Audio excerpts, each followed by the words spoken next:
station of Fox Sports. We are Fox. We are Fox.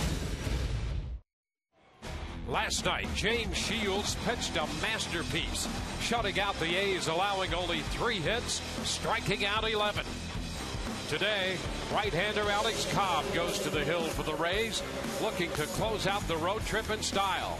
Rays trying to win their 3rd straight series over playoff contenders. The series finale from the Bay Area starts now on Sun Sports.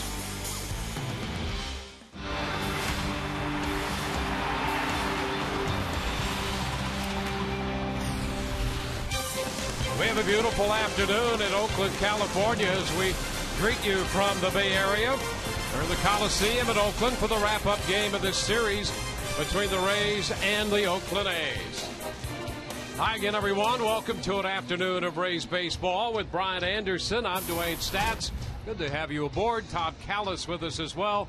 We'll be hearing from Todd in just a few moments.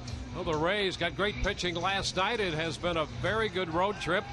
In fact, the Rays 5-3, and with the kind of pitching they've received on this road trip, not a long stretch to think that they could be unbeaten, but they'll settle for 6-3 if they get a good performance today from Alex Cobb. Well, this was deemed a big road trip when it started. I'm going to tell you something right now. The pitching has held up its end of the bargain coming into play today. What they've done has been truly masterful. I mean, you're talking about an 8-game stretch, a 1.78 earned run average, the opponent's average, strikeouts per 9 innings. It's been the starters getting it done. It's been the relievers getting it done. And if you go back over the 5 wins that they have right now, and those 5 wins, they've struck out 53 batters, walked 4, and given up just 2 runs. Amazing. Looking for one more tremendous outing this afternoon from Alex Cobb to go back home on the right foot.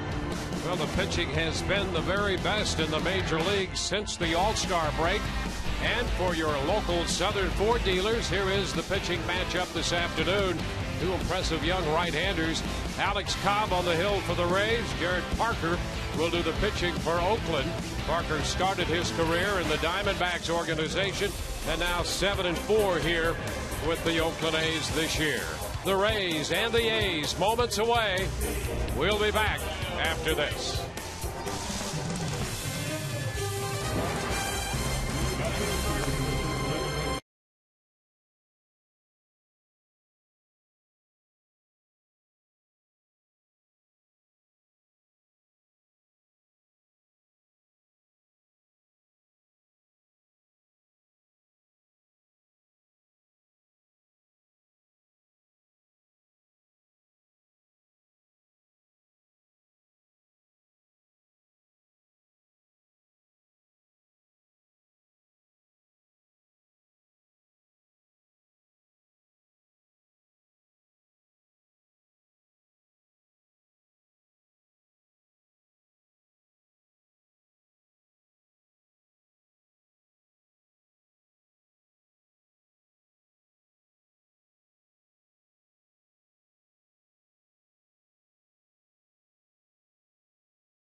Toyota.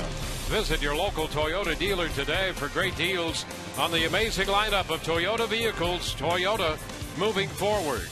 By AT&T, the nation's largest 4G network. AT&T, rethink possible. And by Tires Plus. The plus is in everything we do.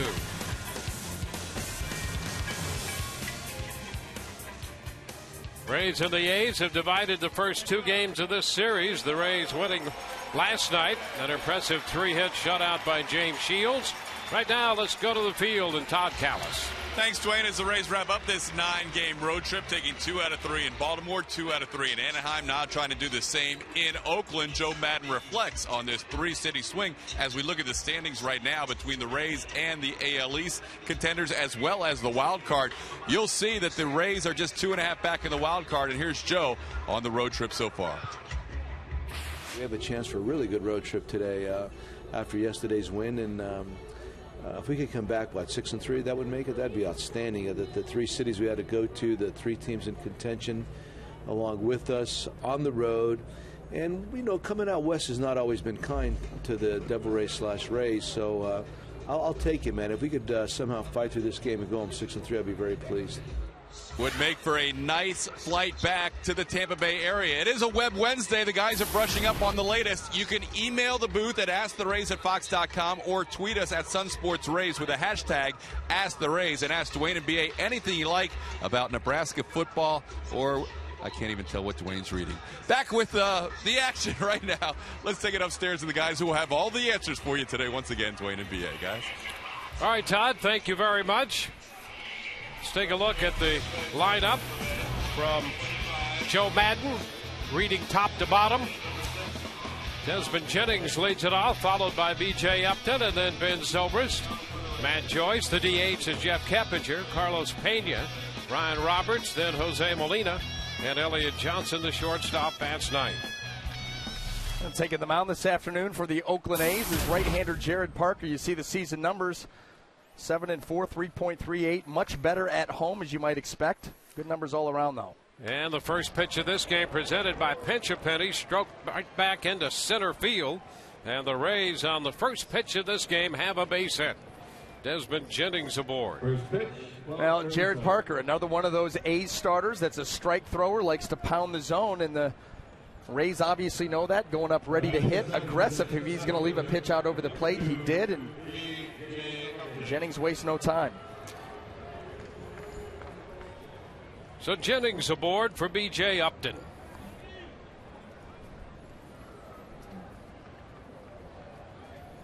B.J. hitting .244.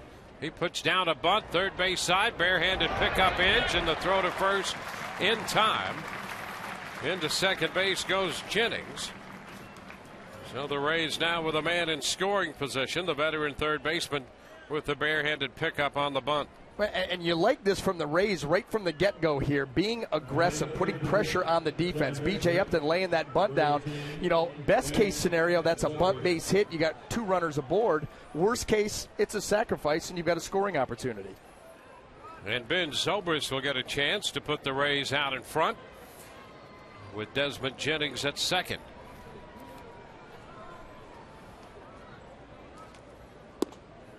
First pitch is a fastball upstairs. 1 ball, no strikes. Ben hitting .248. 12 home runs and 42 runs batted in. He drove in a run in the game last night with a ground ball. 2-0 the count. Well, Jared Parker as a starting pitcher, fastball, slider, changeup, curveball. Curveball very rare. Likes the fastball slider combo to the righties, fastball changeup to the lefties. Jennings off second base, and the pitch hit on the ground to second. Weeks to his left with the pickup and the throw, and Jennings advances to third. Well, let's take a quick look at the Oakland defense as it lines up behind Parker this afternoon in the outfield. Left to right, Seth Smith, Yoenis Cespedes, and Josh Reddick across the infield third to first. Brandon Inge, Eric Sogard, Jamiel Weeks, and Brandon Moss. Kurt Suzuki back behind the plate. So it'll be up to Matt Joyce if the Rays are to get to Parker and the A's here in the first. Matt at 269. And he takes the pitch in there for a strike. It's a changeup high, but in the strike zone nevertheless.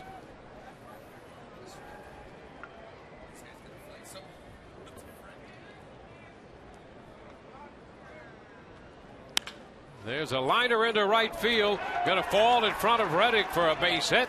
And the Rays are out in front 1-0. Matt Joyce comes through right here in the first. A base hit scoring Jennings from third. Well, Matt Joyce really hit that ball hard, and it almost made its way all the way out to Reddick. You see him right there, that ball in close to him, but it was down, and he's able to just drop the head.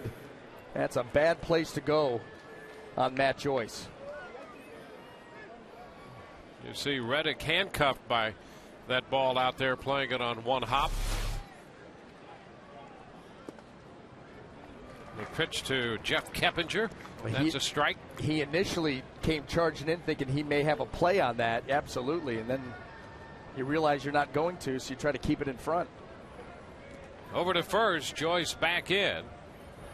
You know, Parker's been pretty good against opposing base runners.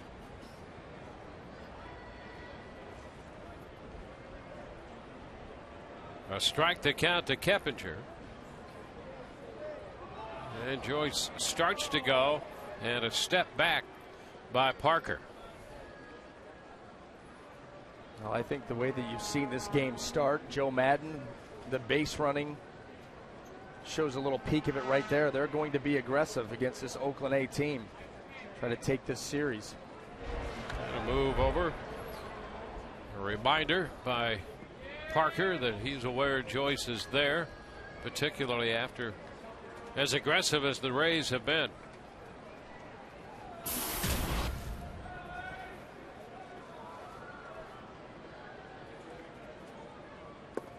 That's too low.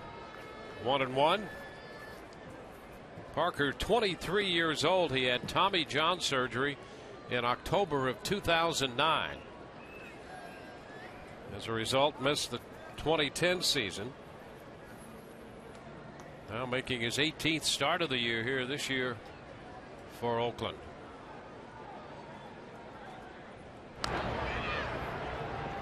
Continuing to keep an eye on Joyce. And Bob Melvin. He's had the A's coming off the best July this franchise has ever had. 19-5. And a strike is called. 1-2.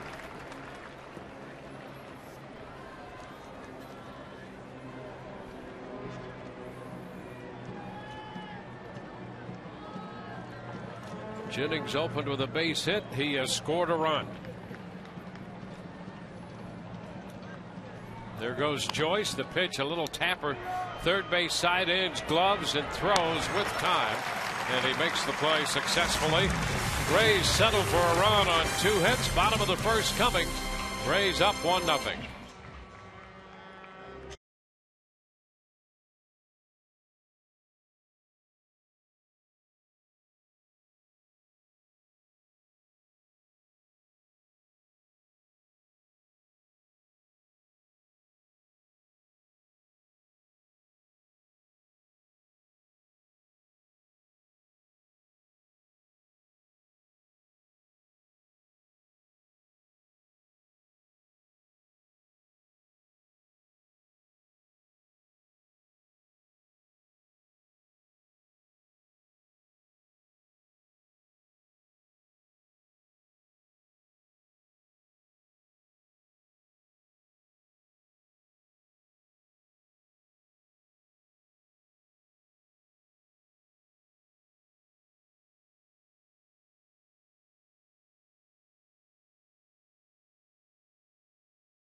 Presented in high definition, brought to you by H.H. Gregg.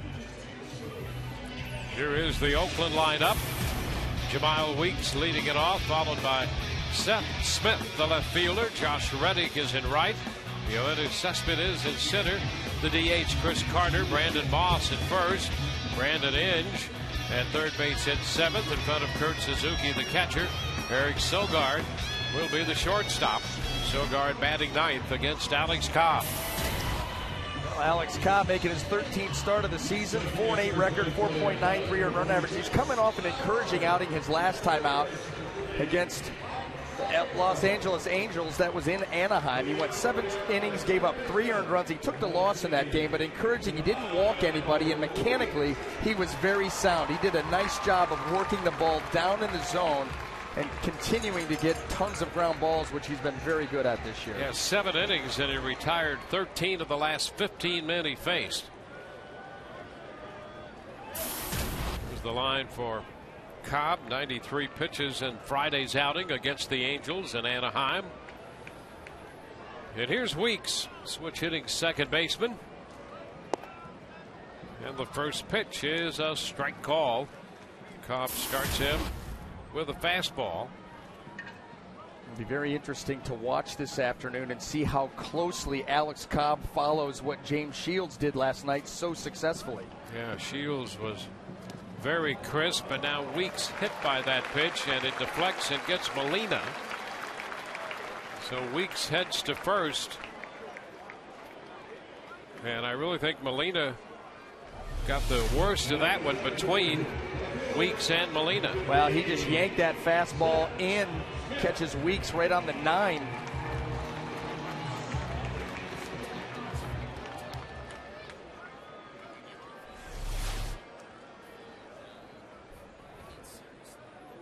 So a runner at first.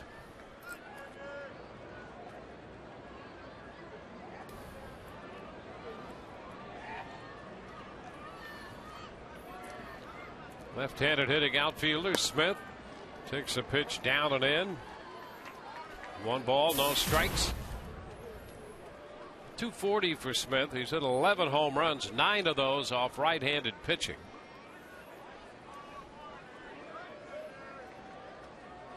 So immediately, 2 pitches into the game, Cobb has to work out of the stretch, which at times has been a challenge for him. That's a strike, and the count is 1-1. That's reflected in the opposition batting average. With men on base, opponents hitting over 340 against them, and otherwise 238. Well, a lot of times when Alex Cobb has gone to the stretch, that's when you really see the mechanics, the delivery get out of whack a little bit, a little quick with the front side. He drops this one in there, a breaking ball for a strike. And that's where he did a really nice job against the Angels. I think what hurt him in that game, he gave up those 3 runs all in 1 inning, all with 2 outs, and he was running pickoff plays back at second base with 2 outs and Albert Pujols at the plate. And all you got to worry about is Pujols swinging the bat. Nobody was going to be going anywhere. You lose your concentration a little bit. Over to first. And holding base runners has been an issue for him, but one thing at a time, and situations have to be taken into consideration. Yeah, and this is one of those, some base runners have more of a propensity to run than others, and obviously Weeks being a guy who is going to run. I mean, if we know that Alex Cobb has sometimes struggled with base runners in the running game, so do the A's. Fly ball, right field. That's going to send Joyce back about 5 feet from the track. He makes the catch. That's 1 out here in the bottom of the first. Weeks back at first. Well, let's take a look at the Rays defense as it lines up this afternoon. In the outfield, left to right, Desmond Jennings, B.J. Upton, and Matt Joyce. Across the infield, third to first, Ryan Roberts, Elliott Johnson, Ben Zobrist, and Carlos Pena. Jose Molina behind the plate.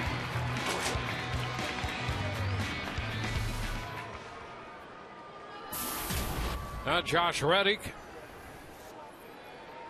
batting .262, 22 home runs for the Oakland right fielder. And the pitch is a strike around the knees. No, the Rays pitching staff has done a tremendous job in keep holding him in check. keeping his numbers down. 0 for 10 in the series. You saw that underneath his season numbers. And this was a guy, 22 home runs for this Oakland ball club, playing half of his games here. That's pretty impressive.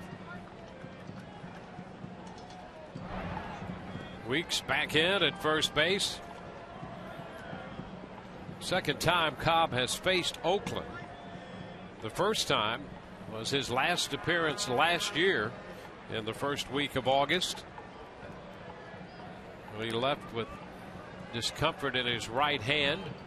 Big cut and a miss by Josh Reddick, and the count is 0-2, and that problem led to surgery on the 18th of August to address a blood clot and blockage, thoracic outlet syndrome involving that first rib on the right side.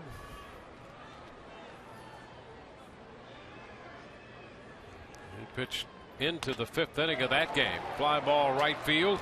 Zobrist is there, or rather Joyce is there to make the catch. And so Matt, who handled the fly ball off the bat of Smith, likewise Reddick. 2 gone with Weeks still at first. And the cleanup man, Yoenis Cespedes, about to step in. He came into this series red hot, especially since the All-Star break. He was 0 for 3 strikeouts last night against Shields.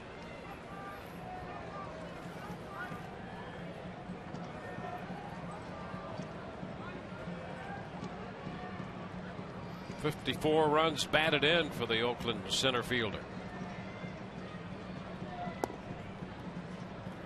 Pitch is too low. But this, the first half, 263, and since the All-Star break, 423. Falling right in line and coinciding with the Oakland A's surge here in July. Yeah, this club went 19-5. It's the best winning percentage they've ever had in July, topping the previous one that was set by the Philadelphia Athletics in 1931. There goes the runner. Good jump and a foul ball down in front of Mike Gallego. Weeks with a quick start there off first. Well, just a matter of time before Weeks is going to take off. He was down there with nobody out, 2 fly balls to right. Oakland saying we need to get our speedster into scoring position. Rays scored a run in the first, taking advantage of the leadoff base hit by Jennings.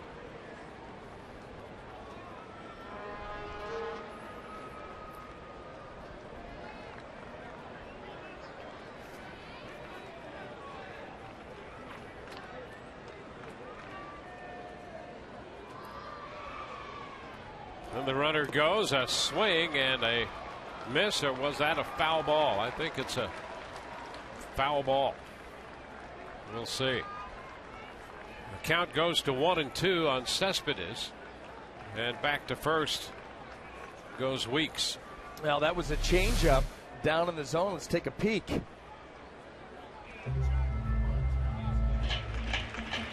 I don't know. I'm pretty close. Yeah, pretty close. Cespedes, not sure if he made contact or not. Chris Conroy said he did. Frankly, we're not sure that he made contact. We'll go with Conroy. Sounds like a plan. 1-2 the count. Way high. Got loose of a fastball and missed way up. 2-2.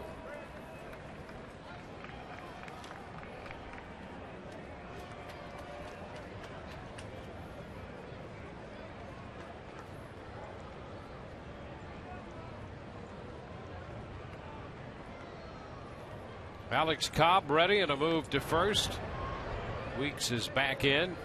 Clearly that's a part of Cobb's game that he will need to continue to address. He's shown some great promise, but the opposition has taken advantage of his inability to stop the running game. It's just something in the offseason that that you have to prioritize and come up with a game plan. Sitting down with Jim Hickey, how are we going to do this? Do we incorporate the slide step? 2-2 and a bouncer foul. You could see right there with that delivery to the plate, it didn't take very long. Pick the leg up, put it down. There's really no reason, because Alex Cobb, much like Jeremy Hellickson, very simple mechanics. Just no reason that teams should run on you like they do. I mean, it's not that bad right there. You could speed it up even a little bit more, but that's a great start as it is for a right-handed pitcher.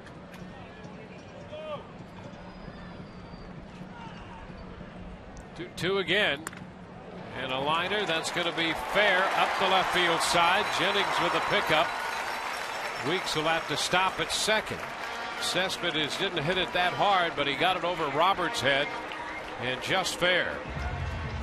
Yeah, that ball seemed to run in on the hands of Cespedes. He's able to fight it off and keep it in fair territory, prolonging this inning. See, this ball just kind of runs in. It's right off the label.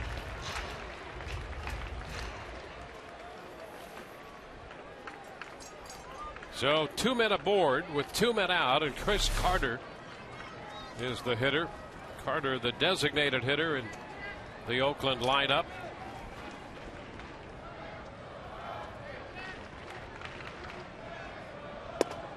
First pitch is a fastball in there, strike one. Where you can see at the bottom of the screen, Weeks out there kind of bouncing up and down, trying to distract Alex Cobb. Just be a nuisance. Ground ball headed towards short. Johnson up with it. Long throw to first. Safe over there on a great pickup by Pena, who was really battling to come up with that hurried throw from Johnson. Good stop by Johnson to keep the ball in play in the infield, preventing Weeks the opportunity from scoring. So the bases are going to be loaded here with 2 outs. Well, this is one of those situations where it goes as an infield hit, but that right there is a run-scoring play right there. Elliot Johnson's not able to come up with it. The play's not able to be made, but really at this point, a nice job of Carlos Pena keeping that ball from going into the dugout.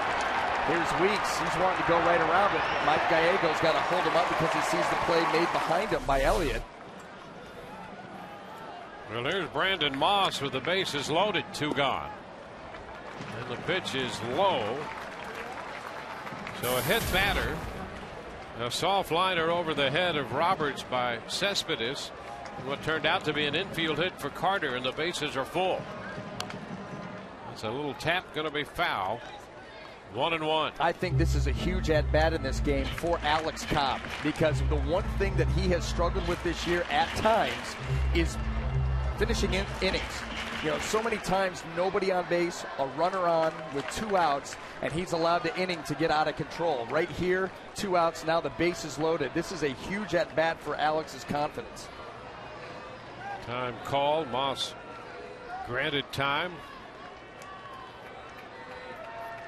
He had that couple start stretch that I think it ended with the Mets series, where the Mets were actually hitting everybody on the Rays. Just had a hard time getting out of some innings. 1-1. The pitch is foul back. Well, his last outing against the Angels, he gave up all 3 runs in the third, and they came with 2 outs. First 2 men had been retired, and the Angels put up 3. That was the Mike Trout base hit, then the bunt by Torrey Hunter, and then all of a sudden base hit Pujols, base hit Trumbo, and that was the game. 1-2. The count to Moss. Upstairs. Fastball well up out of the zone. 2-2 the count. Weeks at third. Cespedes at second. Carter at first.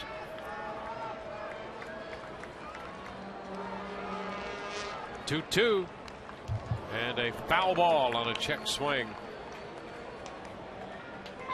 Another pitch up, a fastball. Absolutely. That ball just off the handle of Moss's bat. If I was Alex Cobb right now, I'd come right back with that good split change. He's thrown some pretty nasty ones here in the first inning with good finish.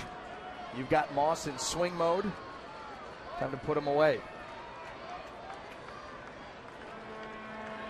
Count square at 2 balls, 2 strikes.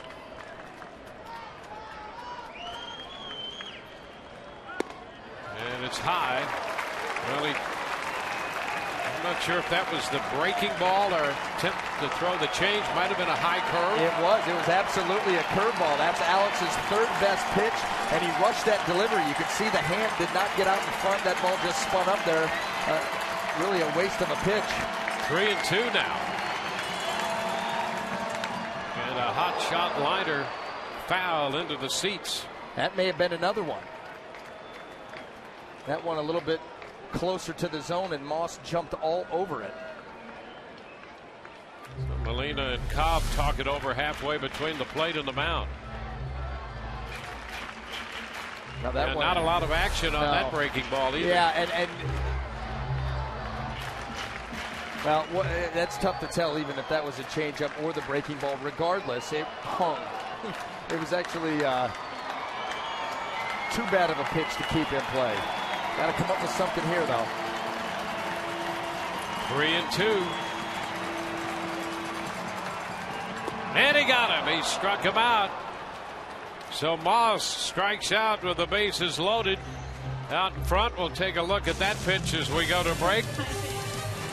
The Rays hold on to this 1-0 lead.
One to nothing. Let's take a look at the scouting report. This one is going to be brought to you by Coventry Healthcare of Florida on the Rays road trip.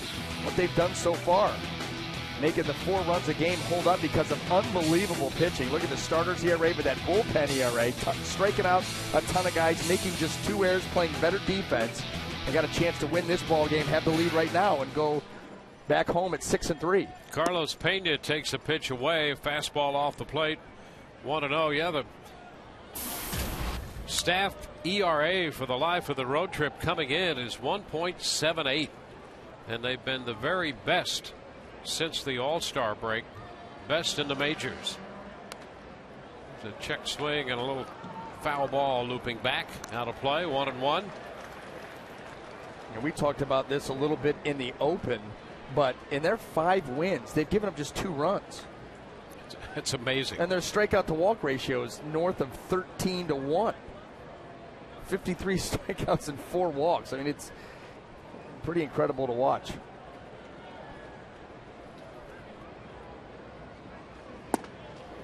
So Pitch inside, fastball, 2-1. Well, in this afternoon's game and all season long, Tires Plus will donate $100 to the Pediatric Cancer Foundation for every Tampa Bay Rays home run televised on Sun Sports and Fox Sports Florida. Rays facing Jared Parker. A cut and a miss. Pena a big swing out in front. Parker threw him the changeup. Parker just 23 years old. Coming off a no decision his last time out against Baltimore. He gave up 6 runs in 5 innings on 8 hits. And Oakland eventually won that game anyway, 14-9. Pena out on strikes. A couple of nice changeups there by Parker. He's got a very good one, a swing and miss changeup. We just saw that with the last 2. But his season breakout, very interesting. You know, he's had 17 starts this year. 4 of the starts, he's given up 6 earned runs in 4 starts. Okay, fine. But he also has 10 of the 17 starts where he's given up 1 or 0 earned runs. So he can be absolutely dominant. And in 9 starts here, he's only 3-2. But his earned run average at home is 228. It's 481 on the road. There's a strike. So like most pitchers, he loves pitching here in this ballpark. Well, you know what? So did Tommy Milone. And the Rays took it to him last night. Inside to Roberts. The count is a ball and a strike. Now that's amazing. Oh, the Oakland organization, they know how to develop young pitching. It's inside, 2-1. They develop some great young pitching, and they make deals for great young pitchers. Parker came out of the Arizona organization. Had Tommy John surgery, as we mentioned earlier. And back, a big part of their rotation right now. Down to third. Inge with the pickup. Roberts is out, his first time up. 2 up, 2 down here in the second inning. So that gives Roberts 0 for 19. And here's Jose Molina.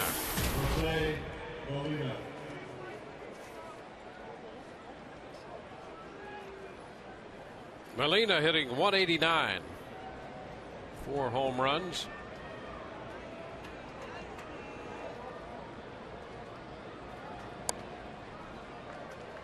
And he cues this one foul up the right side out in front of the changeup.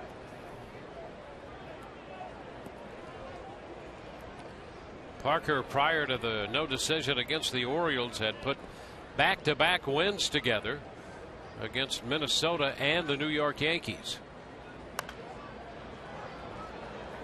0-2, a foul ball out of play. So changeup and a fastball to get ahead of this hitter, Jose Molina.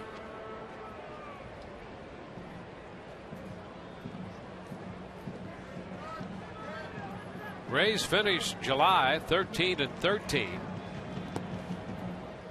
And they've made a little movement here in the standings. They started the day running third, but 6.5 back of New York, and they've been right in the middle of the wild card race. Continue to be right in the middle of the pack. Who's 2-2 the count. Who's the team that's ahead of Tampa? Well, there's the standings. Oh, okay. And Baltimore. And who comes in to? Oh, there you go. There Baltimore. You go. And Baltimore and Toronto on the next homestand. And a full count. 3-2. The Rays will be home Friday night. Matt Moore is going to open that series against Tommy Hunter.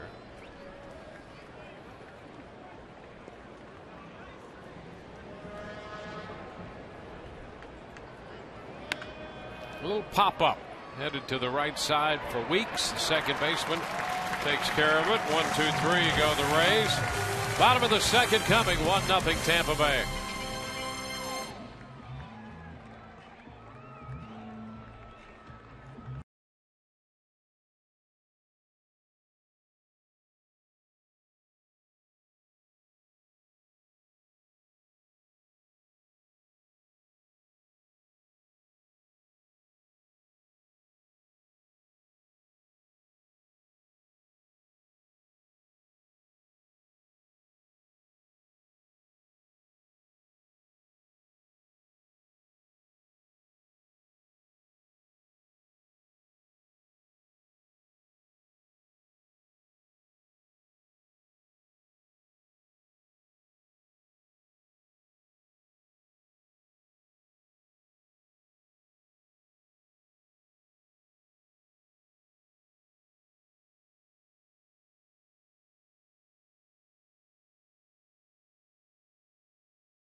Out, flanked there by Matt Moore and Jeremy Hellickson. Moore and Hellickson will be opening the Baltimore series. 98 pitches last night in that 3-hit shutout. Well, just 2 over the minimum. DJ Jazzy Shields had quite the ball game last night, and he led with the fastball. It started in that first inning. 1-2-3 inning, 11 pitches, 11 fastballs. He set the tone. He set the tempo. He led with that pitch and the changeup. As you'll see right here in the breakout, that was outstanding. I mean, it's not always going to be that clean, but bottom line was that fastball took center stage. He followed it up with his next best pitch, which is the changeup, the curveball and cutter as the game went on for effect. He was effective with it. Picks up a shutout. And he had great life on the fastball last night as well. And that's a great game plan. It's interesting in that your pitching coach is going to try to set a game plan, and Jim Hickey has had that in mind and did a great job with that. And Shields went out there and executed it almost to the point of perfection, facing 29 hitters the entire night. 1 strike to count to Brandon Inge. 0-2. So it's good to have a good plan and good to have one well executed. Well, and I'll tell you something right now. Inge chops it to third, fair, and the throw Roberts to Pena in time to get Inge.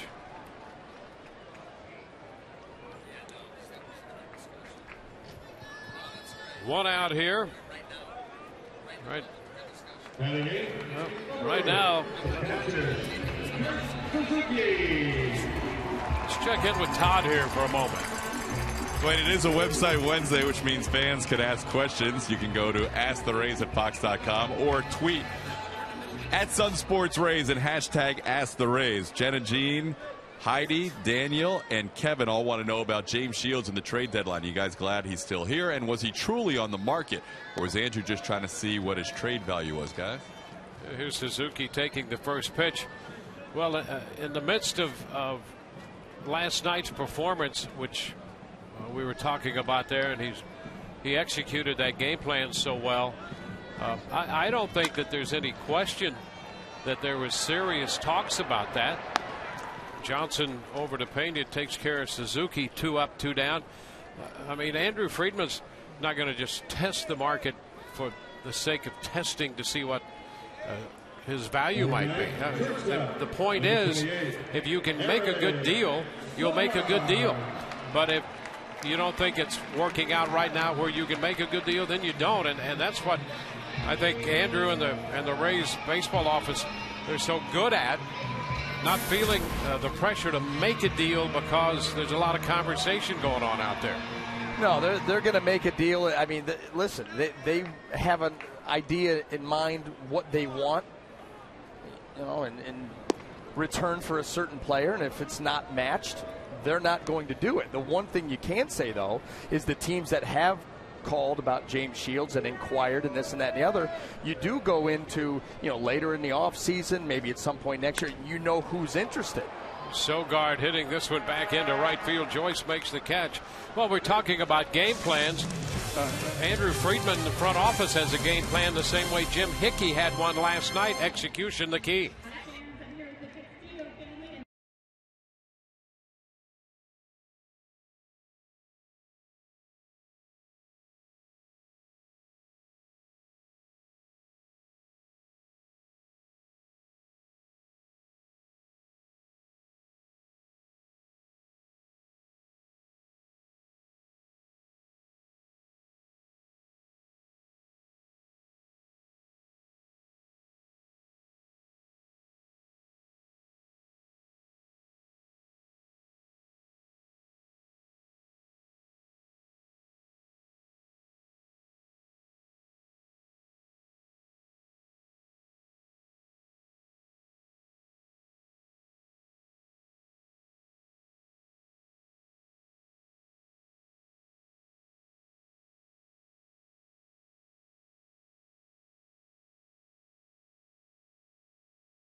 You feel good to be out in the sunshine and play a little baseball.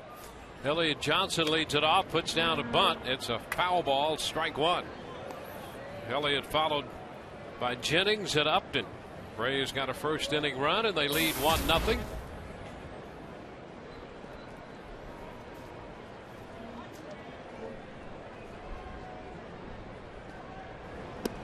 A little close right there.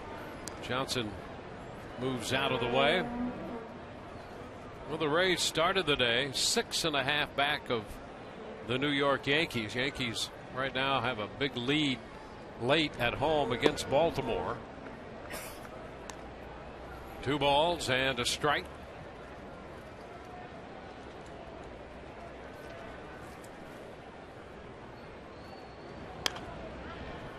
It's foul out of play. 2 balls and 2 strikes to count to Johnson.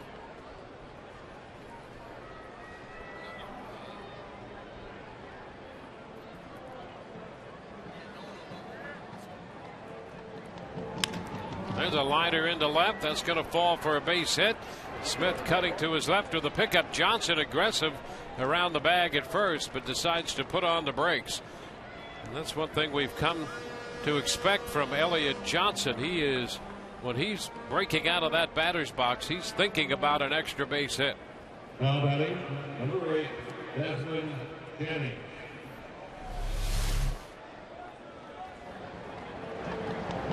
Well, here it is. Why not?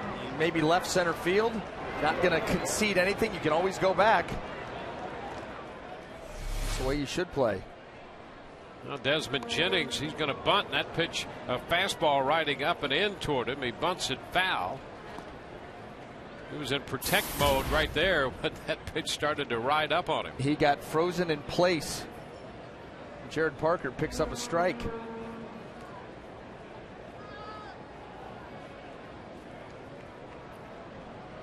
Leadoff man aboard in the third. Johnson back in. You know, that's the one thing that's dangerous if you're going to square late and the ball's up and in. You know, you're square a little bit early. You've got time to peel back from that. You start to come around late. You got your body momentum going one way. The pitch is riding in on you. You cannot reverse that. You're lucky it hit the bat. And a pitch out. There goes Elliott Johnson to second, and he is out with the throw on the bag. Sogard, the shortstop, took the peg, and Johnson is caught stealing for the 6th time this year. Well, Oakland picked right, had the right call on, and Elliott Johnson still made it pretty close. Almost got in there going to the back edge of the bag. And here you see everything executed perfectly, and this still gets him right on that lead foot.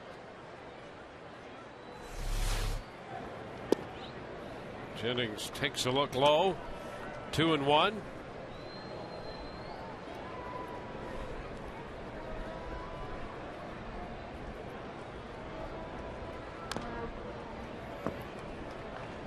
Parker crowding Jennings again with that pitch, and he fouls it. 2-2, a fastball. Well, the Rays trying to win all 3 series on this road trip. It started in Baltimore, then into Los Angeles and Anaheim. Now Oakland. 3-2. Rays have only done that 3 times in the history of the franchise.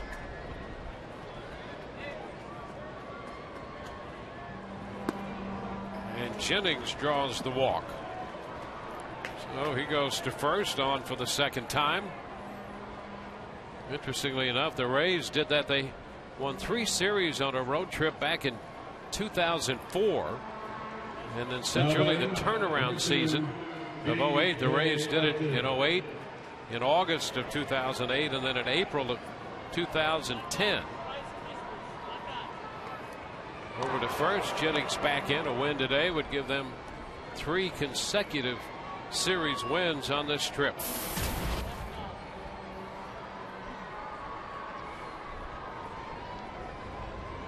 B.J. Upton in the batter's box.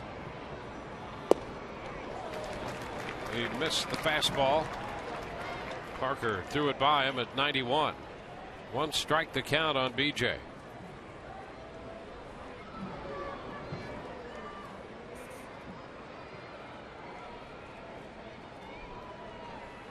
BJ's going to get rid of the sunglasses.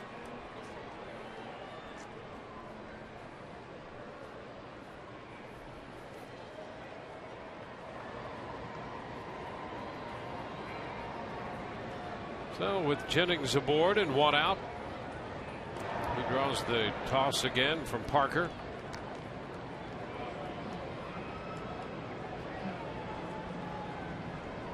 The Rays 5-3 on this road trip. They've hit just .214 on the trip. Ground ball right side. Weeks shuffles it to Sogard. They get the force at second. The Sogard hung on to the throw. You may not have been able to hear that at home, but that ball right there broke the bat of BJ up there. That takes a little bit of the giddy up out of the ground ball, and just not enough time. Desmond going in hard there, forcing Sogard with the jump. Keep this inning alive.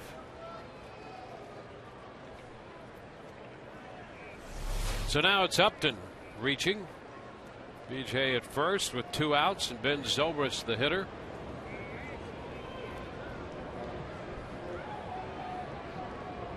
BJ 19 out of 24 running.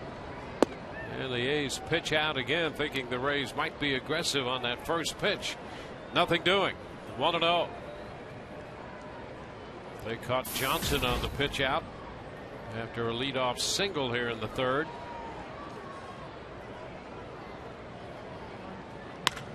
There's a shot toward right center field. Reddick on the move, though, and he makes the catch to retire the side. We go to the bottom of the 3rd this afternoon, and the Rays lead 1-0.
Nothing as we head into the bottom of the 3rd here at the O.co Coliseum. Well, let's take a look at the medal round text poll question brought to you by AutoWay. What is your favorite summer Olympic event? TB1 gymnastics, TB2 track and field, TB3 volleyball, TB4 diving, and there's our wild card. It made it, D-Wayne. TB5 water polo. Text 789-789 to submit your vote. Standard message and data rates apply. You know what I'm shocked about? Big exclusion. Did not make the final cut. Swimming. After Michael Phelps, what he did last night. Yeah, that was all. That was great. Huge upset. It's a huge upset. 19 medals. Yeah. Well, just because you're the favorite doesn't mean you're going to make it. You got to put the hard work in. Swimming didn't. It's just too bad. Water polo takes the wild card. Top of the order, Jabal Weeks stepping in to lead off the bottom of the 3rd for Oakland. First pitch is a strike call. Alex Cobb out there. Cobb threw a couple of innings, allowing 2 hits. He also has hit a man and a 1-2-3 second. Weeks now behind in the count 0-2. Well, that's one of those curveballs where Jose Molina does a nice job of getting his thumb underneath it and freezing it right in the zone to give the home plate umpire, in this case Chris Conroy, a great look at it. And a cut and a miss. So Weeks out on 3 pitches this time. And followed that up with a great changeup there from Alex. Now batting, left fielder, 15. That ball just tracking down and away, and then Molina with the punt down to third. Yeah, that changeup that time perfectly thrown. And then Molina actually, he punts it, throws a little ephus toss down there.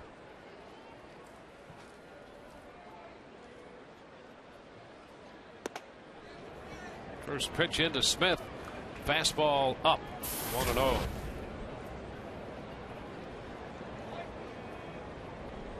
Well, this Rays pitching staff continues to be a high strikeout staff.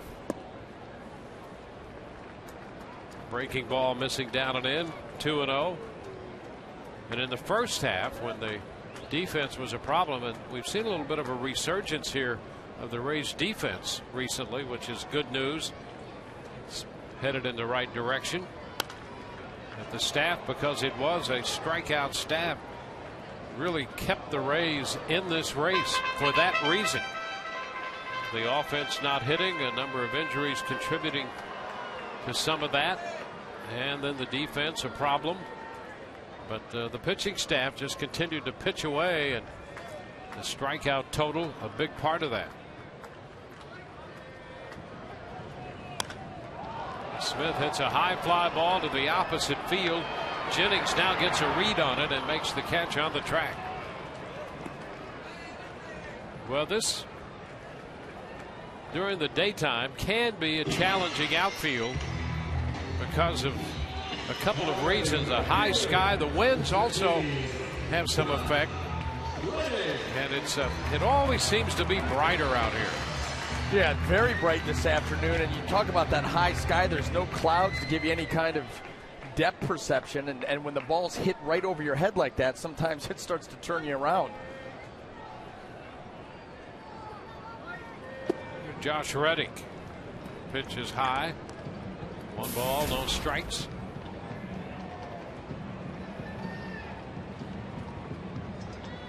You saw how bright it was. You saw down in the dugout with the Rays pitching staff with their glasses on in the dugout. Mm-hmm. Well, sometimes that's just standard wear. I mean, it's a pretty cool staff. It is. Stick together. Ground ball second, right in front of it. Zobrist, and Ben's throw to Pena. 1-2-3. Go the A's. We're through 3, and the Rays lead 1-0.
Matt Joyce will lead off for the Rays. Middle part of the order, Joyce, Keppinger, and Pena facing Jared Parker.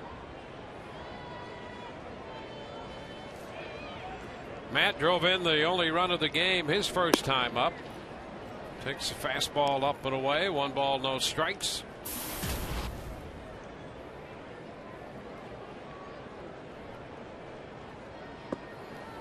He'll take the count to 1-1.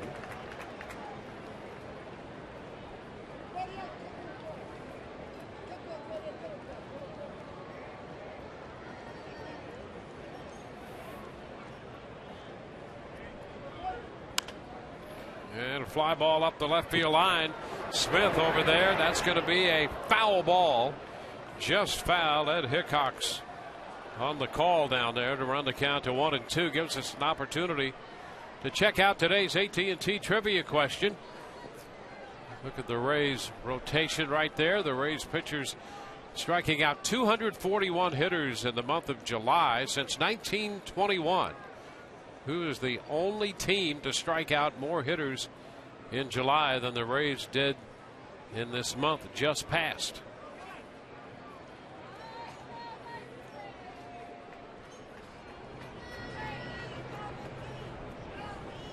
One, two, and Joyce is out on strikes. One away. Let's check in with Todd for a moment here. Todd? Dwayne, if the 54-50 record looks familiar, it's the exact same mark the Rays had last season after 104 games. So with 58 to go, there you see the Rays were 10.5 back last year. This year a little closer as well in the wild card standings as well, including this road trip, guys, which is so far a 5-3 mark. Bill wanted to know on Website Wednesday if you think there have been fewer cutters thrown by the Rays pitching staff in general on this road trip, and has that led to better success, guys? Now, a quick answer to that would be yes. There's no question about it, and rightly, smartly so, I should say. Yeah. You know, you think about the start last night, very few cutters thrown by James Shields. You know, David Price uses his pretty judiciously. We've seen Jeremy Hellickson scale back his use of the pitch. That's a fair ball. Back a third, past the diving Inge. Keppinger's going to dig for 2, and the throw by Smith not in time. Jeff Keppinger in with his 9th double of the year. Comes with 1 out here in the 4th inning. Well, I think it goes right back to the conversations we've had earlier as we watch Keppinger's 2-base hit again, BA, in regard to the cutter. It's a great pitch if used at the right time for the right reason. Keep it in perspective. And for a lot of these guys, it's the last pitch on the totem pole. I mean, you think about James Shields, you're not thinking cutter. You're thinking spot that fastball, good changeup. We saw his curveball and what he was able to do with it last year. And then you can introduce the cutter. But too often, it has taken center stage, or at least taken a more prominent role than it should. And I think it's hurt these guys at times. Carlos Pena taking a big cut and missing. Strike 1. Now this road trip, I think we saw that with Jeremy early on as he introduced it this year and was trying to figure out how he was going to work it into his mix. Way overused it at the beginning of the year. He's gone back, and scaled back to what he looked more like last year, and the success has followed. So, these guys are getting more aggressive and more to the point with their stuff. Worried more about execution than constantly mixing. Fly ball into right. Reddick is there making the catch. 2 outs with Keppinger still at second base.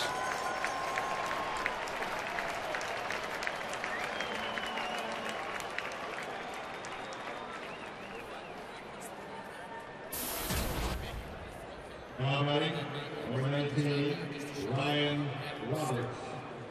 Now Ryan Roberts.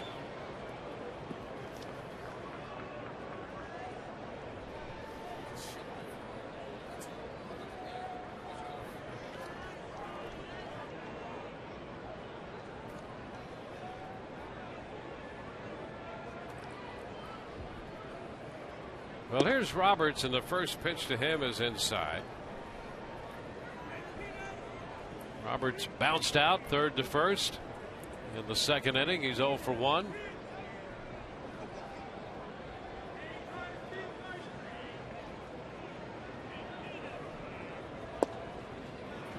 And a strike at the knees makes it 1-1. Rays with a run, 4 hits. Oakland no runs, 2 hits. We're in the top half of the 4th.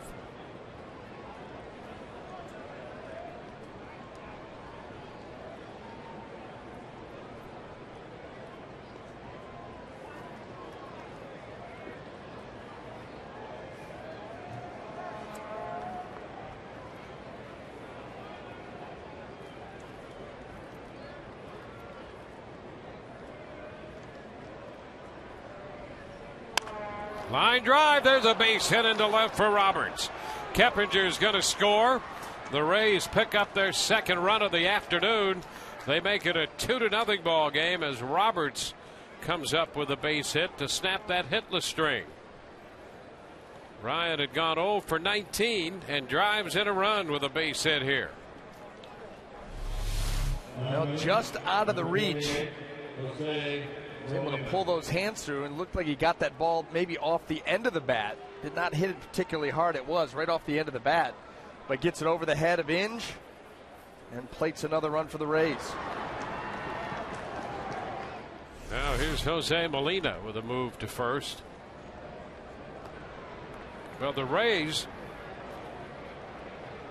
with a base hit from Joyce scored a run in the first. And a base hit from Roberts scoring a run in the 4th inning.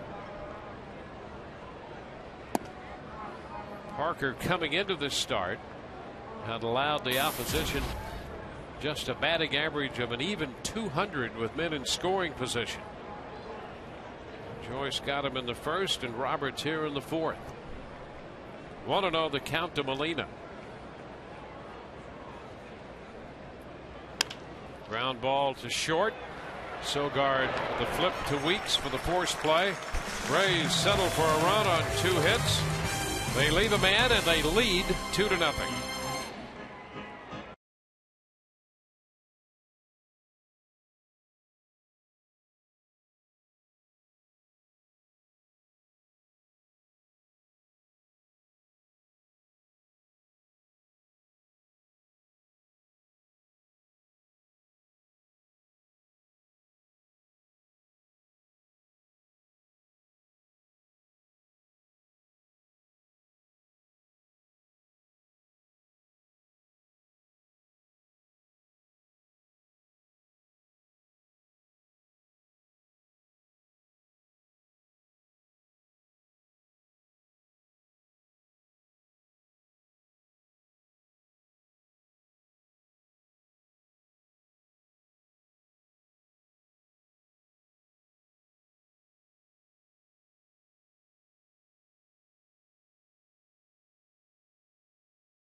Fourth inning.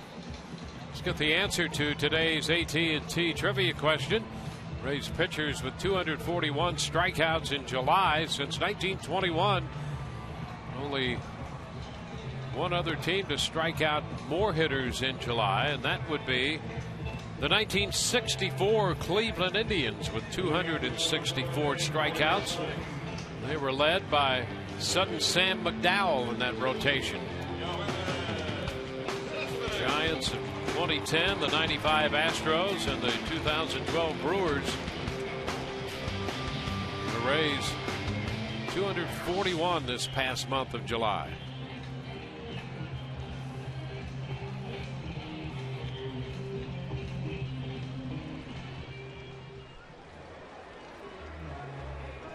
The Rays have a little conference going behind the mound there. The infield before Oakland comes in to hit in the bottom of the fourth. Cespedes, Carter, and Moss due up.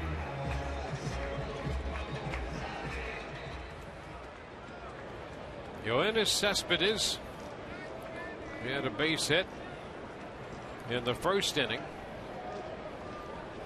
Oakland left the bases loaded in that frame. And he fouls this one behind Gallego, the third base coach, and breaks his bat in the process.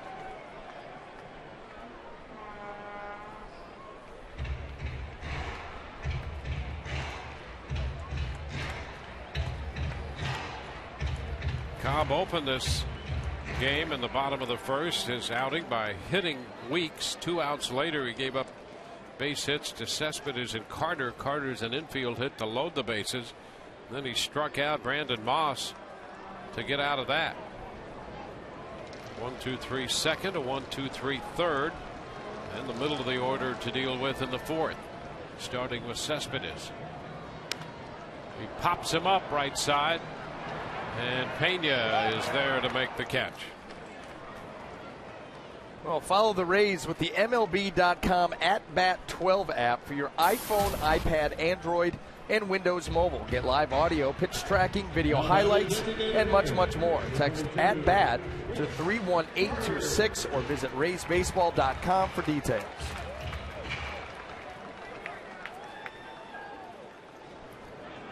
Here's Chris Carter.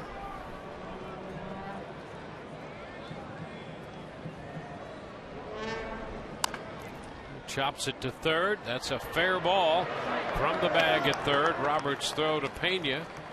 So 2 quick outs now in the fourth inning on the pop up and the ground out. Well, you got to love that if you're the Rays, and Alex Cobb for that matter. The top half of the inning, the Rays tack on another run, extending that lead out to 2-0, and you come right back and get 2 quick outs.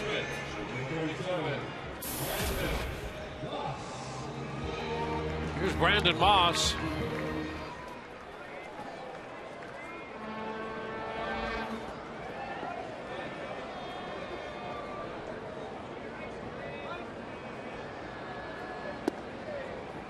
Pitch is a strike.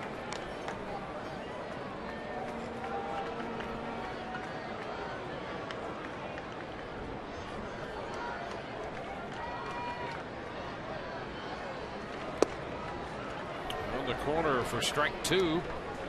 Fastball. Up and 2 the count.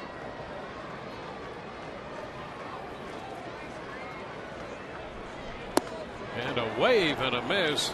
A 1-2-3 impressive inning here. We go to the 5th. 2-0 Rays.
Nothing. It is time now for our Just for Men Keep Your Edge Spotlight. It is Evan Longoria, the Rays with Longo, 15-8. He's now been gone exactly 1/2 of a full season, 81 games, and you can see the Rays are 3 games under 500 without him and averaging only 4 runs per game. That is our Just for Men spotlight. Just as the Rays hope for a healthy Evan Longoria to give them an edge, you can keep your edge with Just for Men mustache and beard. Guys? Well, it's been a little difficult to project the Evan Longoria situation. And so realistically, it seems the best we can do is just wait and see. The Rays hopeful of getting him back. There'd been talk about a possible role as the DH. But nothing certainly written in stone in his situation right now. 3-0 the count to Elliott Johnson. Top half of the 5th inning underway. Johnson singled to open the 3rd and was caught stealing on a pitch out. He draws the walk right here on 4 pitches. So Johnson heads to first. Leadoff man aboard. A great start here for the Rays. A 4-pitch walk from Parker. You got some speed down there at first base, and you've got speed to burn coming up after him. The other thing, BA, you know, he was touched for a run in the 4th inning, and the Rays then go into the bottom of the 4th, and Cobb has a 6-pitch inning. Yeah. And now Parker's right out here again, walking Johnson, and now dealing with the top of the order, Desmond Jennings. And he misses on the first pitch to Desmond. It's 5 in a row out of the strike zone.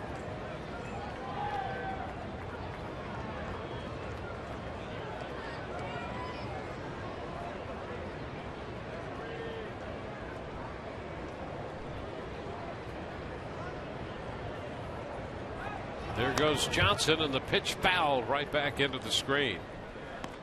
Parker with a fastball at 94. Parker, not a big guy. He's along the lines of a Roy Oswalt size, but he can get the ball up there. That pitch 94 pretty easily. Well, he's not he's not tall, 6 foot, but he packs on 205, 210 pounds. This one has him 6'1", 195. That's nice. Always had the inch. I was 6'1" my entire career too. Oh, pitch out again with Johnson on the move, and he is safe this time. It was close the first time, and this time he steals it. Elliott Johnson in with number 17 on a pitch out. Yeah, is there anything more disheartening for a defense than to have the play called perfectly, have a pitch out in the works, and the guy still beats it out? Suzuki comes up firing, that throw a little bit high. Weeks comes back with the tag, but see, it shouldn't even be this close. And the bag is swiped. Elliott gets his revenge. So he's in scoring position with nobody out. 2-1 to count to Desmond. Now they're going to make a pickoff, and he's back in there. This time Sogard, the shortstop, sliding in behind him to take the throw. The pickoff attempt.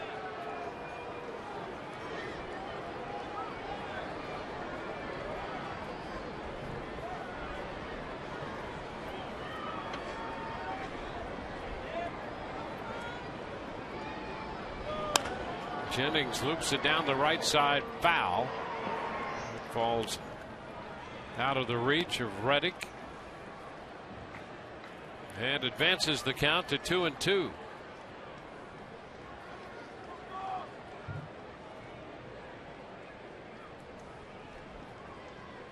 Parker spent a very short time at AAA. Double-A most of last year, coming back from the Tommy John surgery that we mentioned earlier.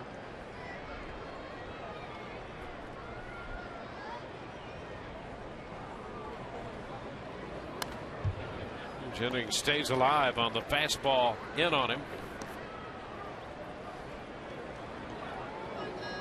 Parker was down in Sacramento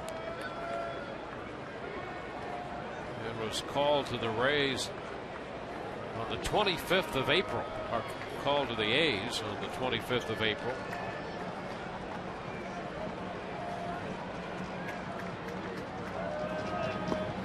This one is now, so that partial month of April, the only time that he spent at AAA. Called to Oakland. Started against the White Sox and held them to a run on 7 hits and 6 1/3. making his 18th start of the year here in this one. 3-2 pitch. Jennings fouls it again. Man at second base. Jennings on this next pitch will have seen 8 pitches.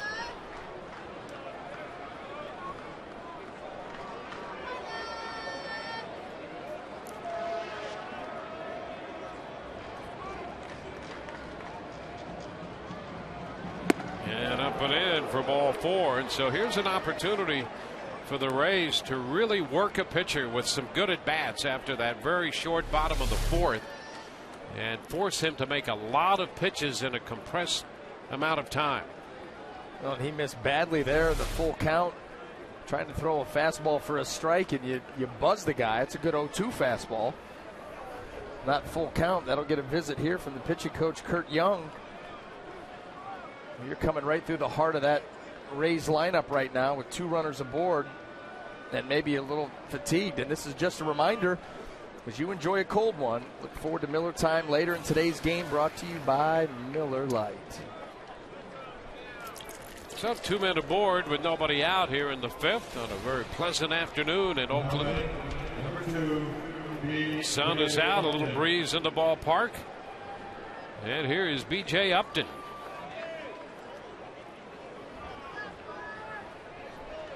Another one of those moments in a game when you sense that it could be a very big one, as the Rays already lead 2-0. They're trying to mount a threat. There's a bunt, third base side. Ends with a throw to first. Upton bunts the runners over. Let Moss, the first baseman, get back to take the throw.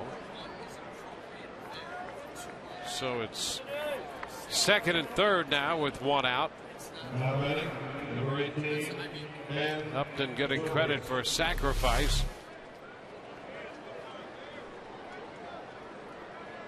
And Ben Zobrist will be coming up after B.J. bunts both runners into scoring position.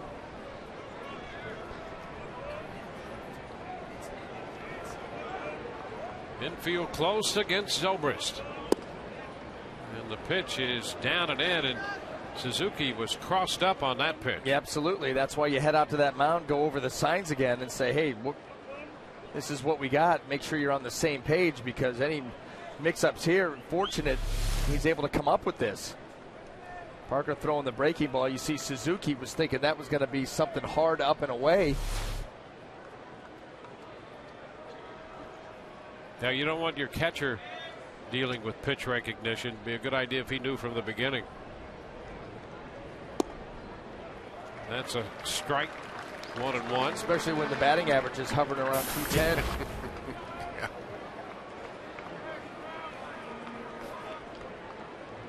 Zobrist is grounded out, hit a fly ball to right center, hit it pretty well in the 3rd when Reddick ran it down.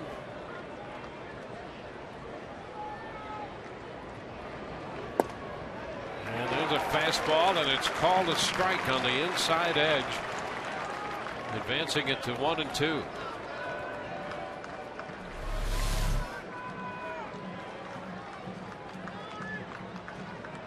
We've seen Chris Conroy call that pitch a couple of times in on the lefties.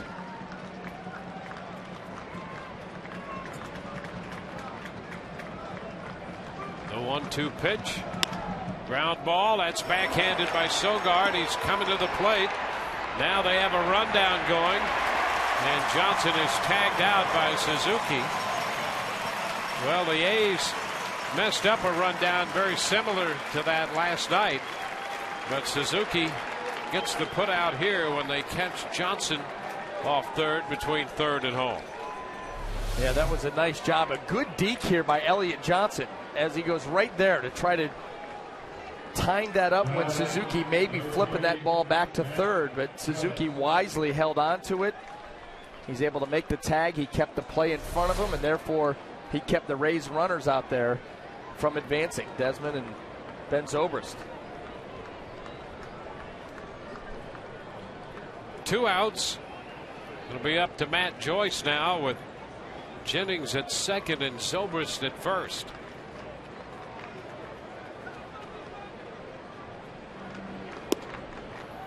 Pitch is high. 1 ball, no strikes.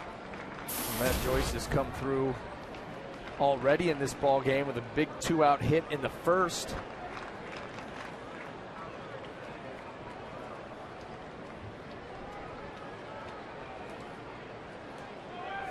The 1-0. That's in there. 1 ball, 1 strike. Matt struck out. Missed a breaking ball in the 4th.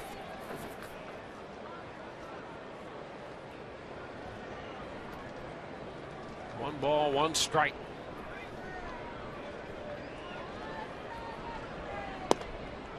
And that fastball is in off the plate. It's 2-1.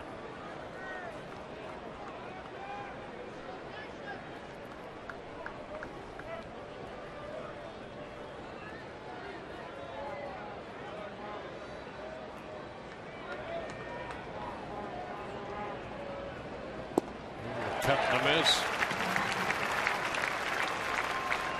Well, they had him looking for some hard stuff there and had him out in front. Now that's a smart pitch. 2-1. Matt Joyce. You see that right there. He swung at a 90-mile-an-hour fastball. Got an 83-mile-an-hour changeup. 2 balls, 2 strikes. And Joyce just gets a piece of that one to foul it away, and the count evens. Stays right there. 2 balls, 2 strikes.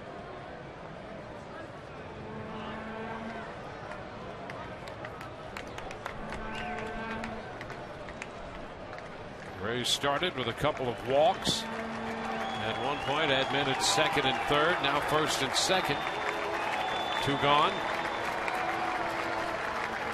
2-2 again.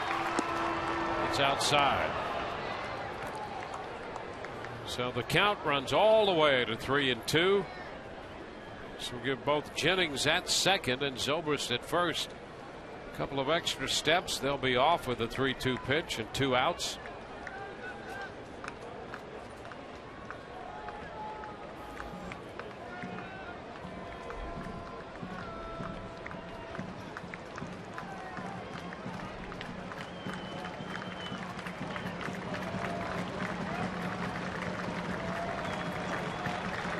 Parker delivers to Joyce with the runners breaking, and the pitch bounced to 1st.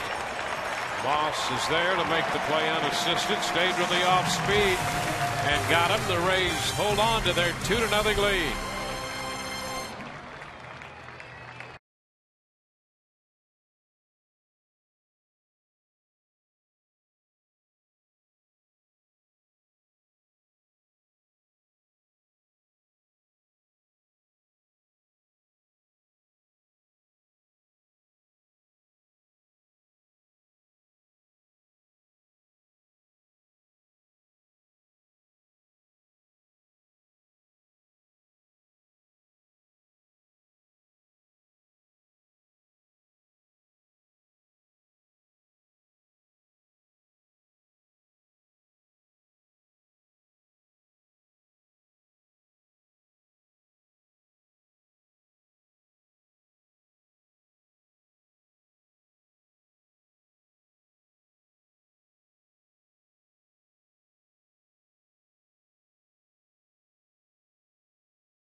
The A's 2-0. This Toyota's inside look. Let's take a look at this sequence to Brandon Moss. This is called abuse. Alex Cobb, first pitch curveball, perfectly placed, strike one. How about the fastball in, called strike two, and then why not mix in that third pitch, the changeup down and away for a wave. I'm going to tell you something right now. That is quite a sequence. You mix up all three pitches, pick up a strikeout. It was a 6-pitch inning for Alex Cobb. So we've gone through 4.5 with the Rays leading 2-0. Then he'll face Inge, Suzuki, and Sogard in the bottom half of inning 5. Well, it took Cobb 25 pitches to get through the first inning, and 23 pitches over the following 3 innings combined. So here's Brandon Inge. The pitch is a ball, breaking ball, and Cobb thought that might have been a pretty good pitch. 1 ball, no strikes. That's a strike on a fastball. It's 1-1.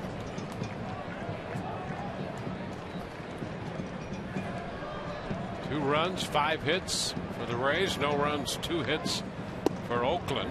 They had a fastball, straightens him up a bit inside. 2-1.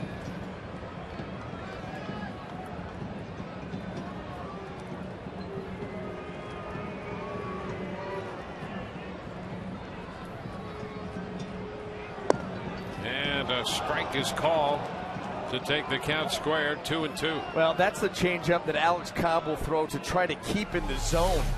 You don't want to keep it up here necessarily, but he's got that changeup where he can throw for a strike, and then the one that he'll try to take out of the zone to get the swing and a miss. And in the 2-1 count, he's trying to keep that somewhere in the zone, preferably not at the belt. 2-2, and it's foul back, a fastball. Cobb right now has retired 10 straight. 3 strikeouts, no walks. He hit a man, gave up 2 hits in the first. That's been it when Oakland left the bases loaded. 2-2 to Inge, and the count goes full.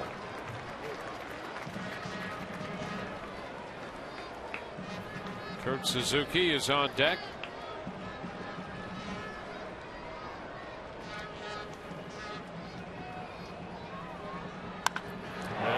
Fly ball to left.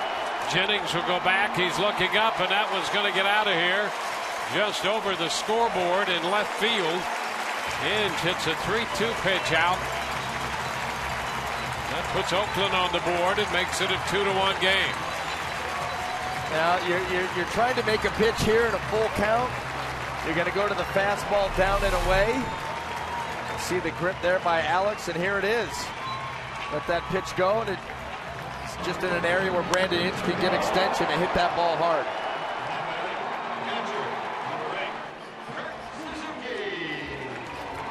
Now, if you're Alex Cobb, you shake that one off, you get right back to work. That's the first home run he's given up to a right-handed hitter this year. Now the pitch to Kurt Suzuki, and that's in there for a strike. Well, it's a 2-1 game now. Another reason why you were hoping the Rays could do something with their opportunity in the top of the 5th. But they left 2 men aboard. Suzuki fouls it back. Overall, 4 home runs allowed by Cobb this year, 3 to lefties, and now Brandon Inge in his right-handed bat, touching him for a solo home run.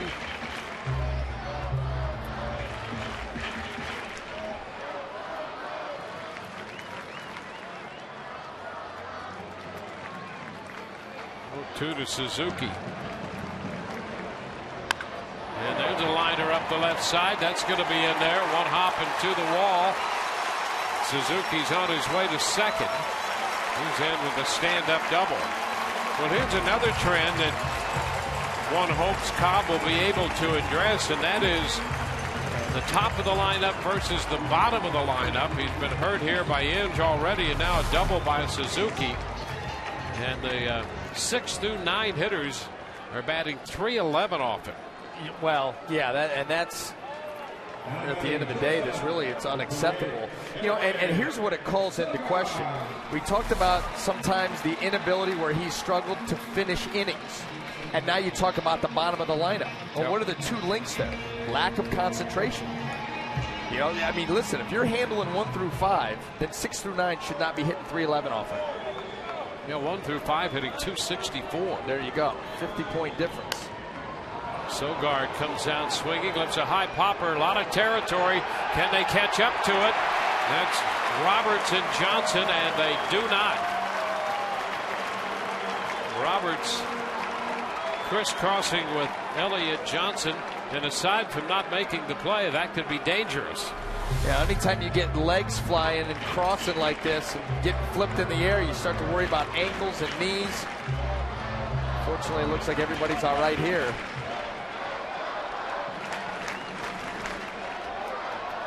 See Roberts coming down on one knee, and if for some reason there's some instability there, that can be problematic. But they both appear to be all right. Not what you would call a controlled fall. Now the pitch to Sogard. He shortens on the bat, takes the pitch for a strike. Molina came out of his crouch looking back at second base. Yeah, and you never understand that right there. If you're going to square around with the idea to bunt, that was the perfect pitch to bunt, a fastball down the middle. If not, why do it and give the opportunity to get to 0-2?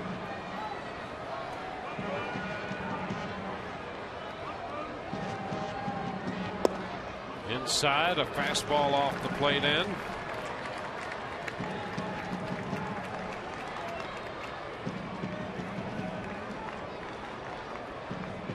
Potential tying run at second.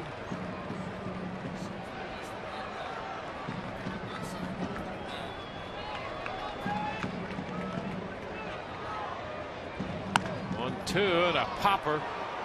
Zobrist backing out from second to make the catch. So that's the first out. Cobb gets the number 9 hitter. Big out right there with Suzuki still at second base. Well, that's the key right there. Left-handed hitter Sogard, if he's going to make it out, if you're Oakland, you want him to make a productive out. At least roll the ball over to the right side and be able to move Suzuki up. But Alex Cobb, so good at getting the ground ball, actually gets the pop up there when he needs it. Jemile Weeks, the top of the order.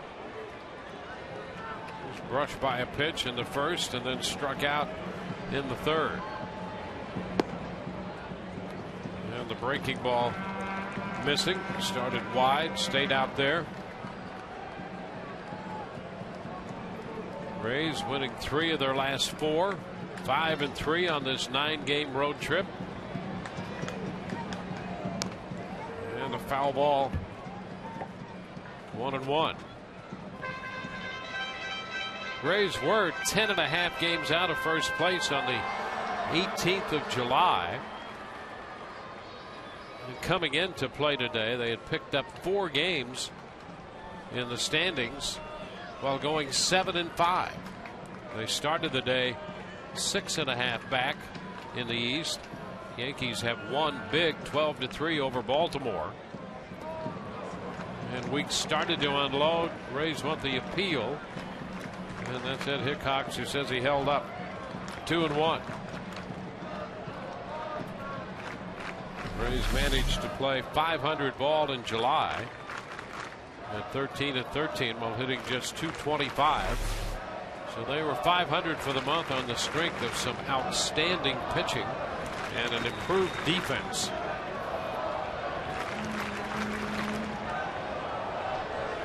To hold off Oakland in the 5th. And a swing and a foul ball by Weeks. 2-2.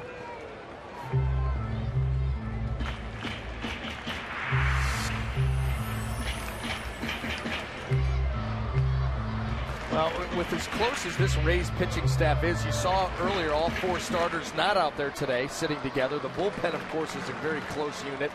These guys have just taken it upon themselves to just go out and do their thing. And that's the one thing you got to tip your hat to them about. Through all those defensive miscues and those trouble spots, lack of offense, nobody has ever complained.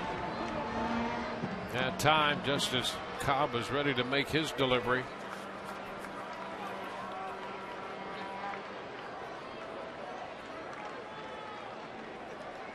Hinge hit the home run.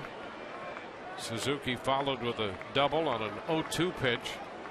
Sogard has popped out. 2-2 the count to Weeks.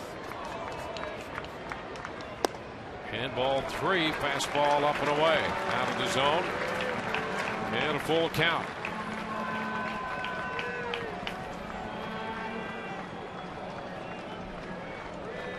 Well, Cobb 1 for 2 in full counts today. He struck out Moss on a full count in the first. Gave up a home run to Hinge on a full count here in the fifth. Now he's 3-2 with Weeks. And he strikes him out. He got him. Big strikeout for out number 2. Had him out in front. Well, and when he's thrown this pitch down in the zone, watch the finish. That thing just takes off. You know, uses that split grip for the changeup, so he's going to get some finish when he wants it and stays on top of it. And he makes a big pitch there in a full count.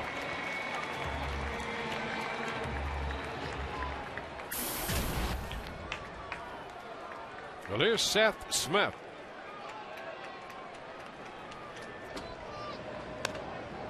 A little tap is up in front of the plate after it makes contact with Smith while he was in the batter's box.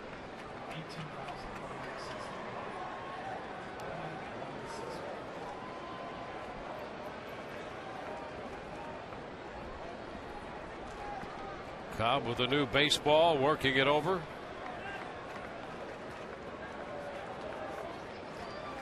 Rays trying to pull even in the season series with Oakland, winning 2 and dropping 3. And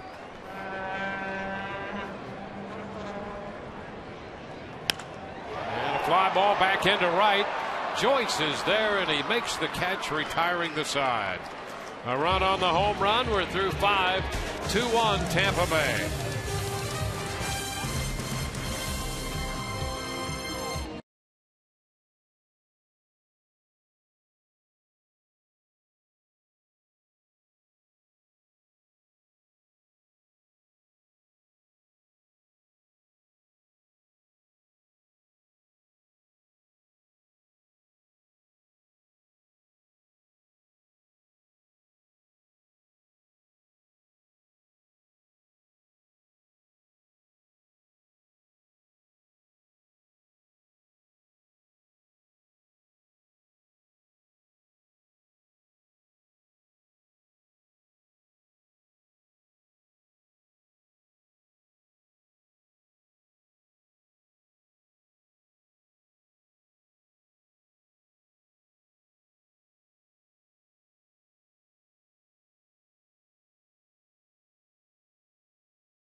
Baseball from Oakland. Rays leading 2-1 coming up on Sunday, part of a family fun day presented by the Tampa Bay Times. First 10,000 kids 14 and under get this DJ Kitty bobblehead complete with a turntable right there.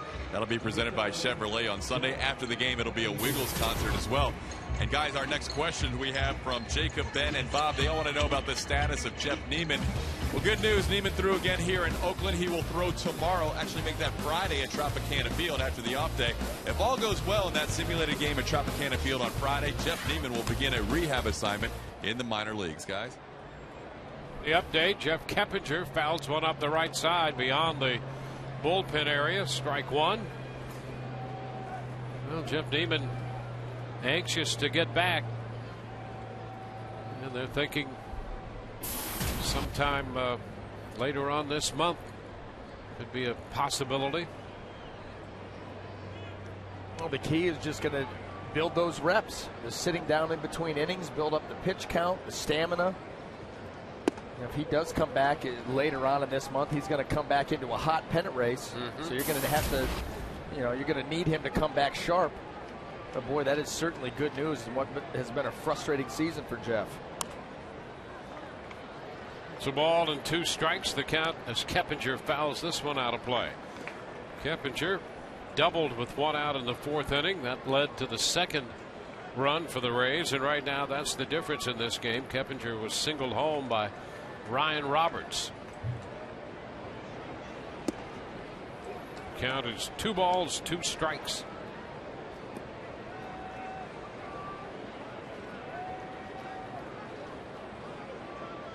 Parker right now at 83 pitches. That matches his pitch count the last time out when he pitched against Baltimore. There's a base hit served into center field. That gives Keppinger 2 for 3 today. Well, Jeff Keppinger, his approach, see ball, hit ball. Look at this curveball, just hangs up and he just keeps his head, follows it down, and throws the hands at it. You see there's an initial little jerk right there wanting to start early, but he just keeps the hands back, shoots the ball into center field, and gives the Rays a leadoff base runner.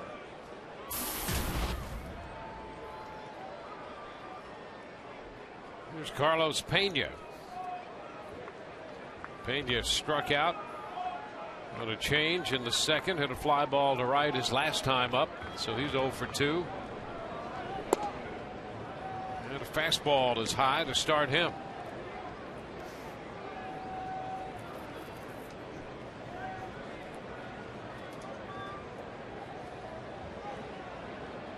Rays and the Oakland Athletics here in the top of the 6th.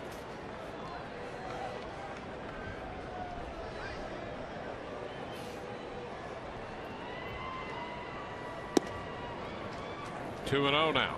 Well, coming up on Fridays, Rays Live, the pregame presented by Gulf Coast Honda. We will be rolling out the plays of the month. And speaking about rolling, we'll talk about Matt Moore's last 3 starts where he's starting to get it together, and there will be BA's breakdown. Matt now 7-7 on the year.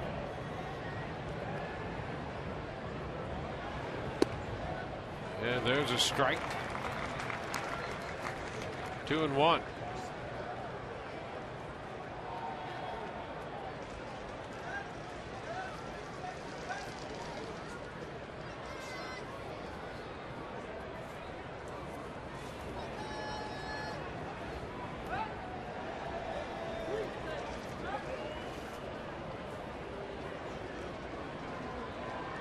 Pena waiting for the 2-1. And that fastball catches the plate.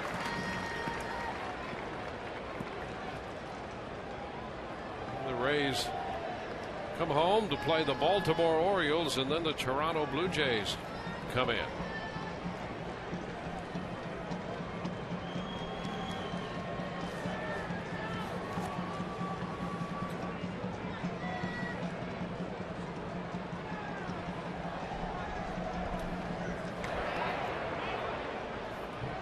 Keppinger back in at first. Rays pick-up play Friday night at the Trop. That's a 7:10 first pitch. Same thing Saturday, and then a 1:40 game on Sunday.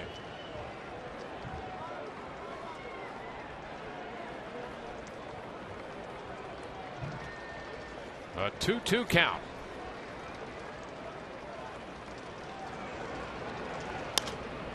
Carlos fouls a fastball the other way. Now to play. Count remains 2 balls, 2 strikes.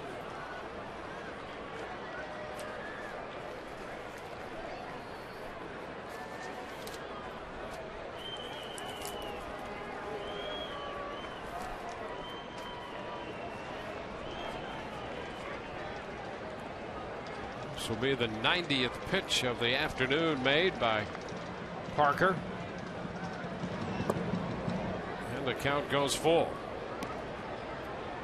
The Rays pushed him to 24 pitches in the 5th inning.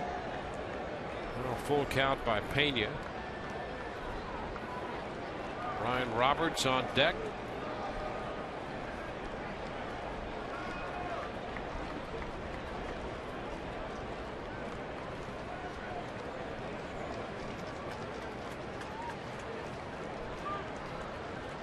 Three-two. And a hot shot that's fair up the right field line. Got it past Moss. Keppinger's going to third. He'll be waved home by Foley. And the relay bobbled by Weeks. Everybody's safe. Keppinger scores from first. Pena winds up at second. And the Rays have a 3-1 lead. So Carlos Pena drives in Keppinger. RBI number 45 for Pena. Now he got a changeup to work with here that stayed up. You see, gets the top half of that baseball, hits it very hard, and is able to squeeze it between Moss and first base right there down into the corner. Keppinger off and running. He's going to come all the way around to score. And the Rays tack on another.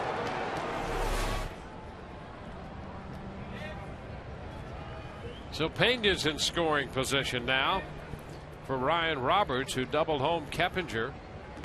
Got Keppinger home from second into fourth. Keppinger had doubled. Now Pena doubles.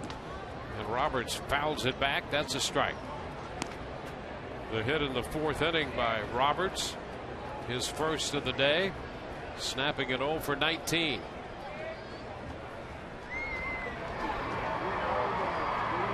Jordan Roberto loosening in the bullpen.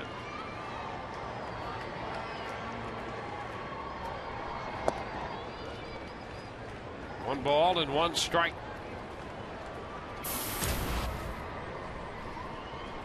Well, the Rays with another potential run to pick up. This has not been a hospitable stop for the Rays through the years. The Oakland Coliseum. They're just 20-47 here. 2-1 now. 14 wins in 31 games under Joe Madden at the Coliseum.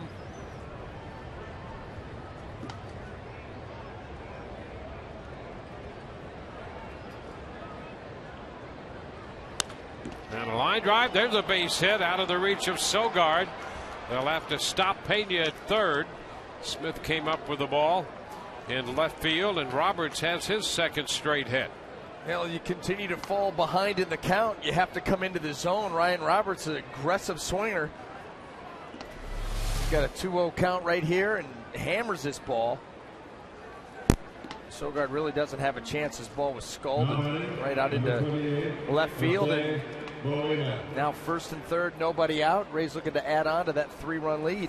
Jose Molina will be the hitter. Roberts feeling a little better about picking up 2 hits today, 2 for 3.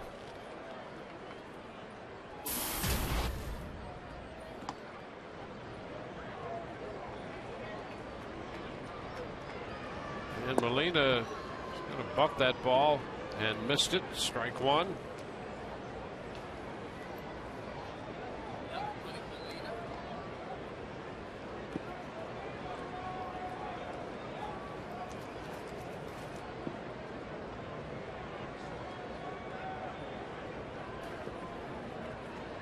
One to count.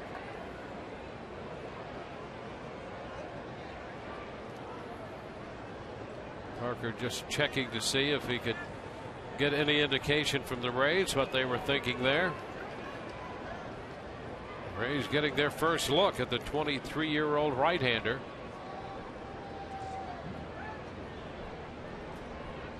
Molina swings away and pops it up. Hinge at third base makes the catch. That's the first out. Well, a little breaking ball, weak contact, and now Parker has an opportunity here to try to get out of this inning with a double play ground ball, though that would be very difficult. Elliott Johnson, who runs well and gets out of the box well from the left side. Yeah, the other possibility here with Johnson is the bunt, because he's been doing that pretty well lately. Yeah. Well, we've seen they're loving the bunt today. Yep. So let's see what the Rays decide to do here in the 6th with men at first and third. And Johnson puts down a bunt, and it's foul up the first base side. That's a strike. So the Rays did have the bunt in mind as they try to get Pena home from third.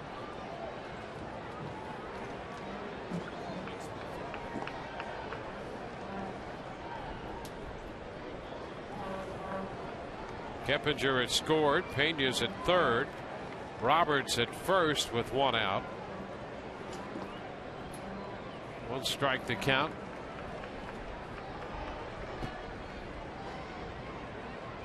Elliott showing the bunt, but a pitch out and nothing doing there. And even with the pitch out, the Rays, who do not call that suicide squeeze very often, if at all, they normally would not then run the risk of running into that pitch out first and third.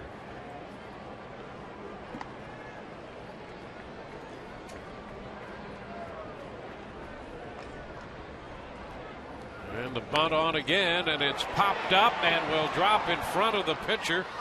Parker makes the throw to first. It's dropped over there by Weeks, and everybody's going to be safe. Well, with the bunt popped up, Pena had to freeze at third. And with Parker making the pickup there, he had a play at first, but Weeks covering the bag couldn't come up with the throw cleanly. Just popped away from it. Trying to make a play on this. This ball is up in the zone that Elliott tries to bunt. That's pop-up territory, but it drops in. No one can advance, but right here, Parker making the play, and Weeks just flat out dropped it. I mean, this was not a poor throw, a little bit low, but it's right there. Catch that. So on the fielding mistake, the bases are now loaded for the Rays for the top of the order.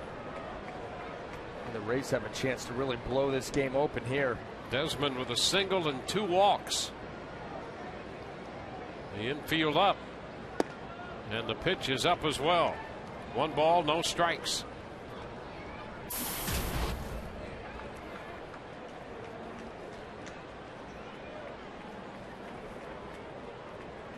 Well, the Rays pushing Parker again here. Over 20 pitches in the inning. And there's ball 2 to Jennings. 2-0. They did not score in the 5th inning, but forced him to make 24 pitches.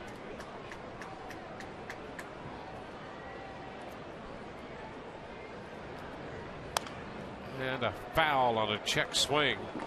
2-1.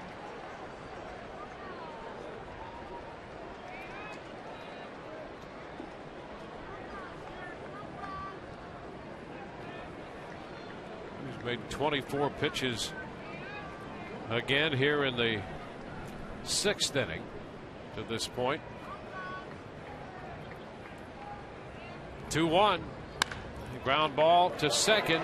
Weeks to Sogard 1 and over to first. They get the double play. And so the Rays with a big opportunity for the double play ball ends that.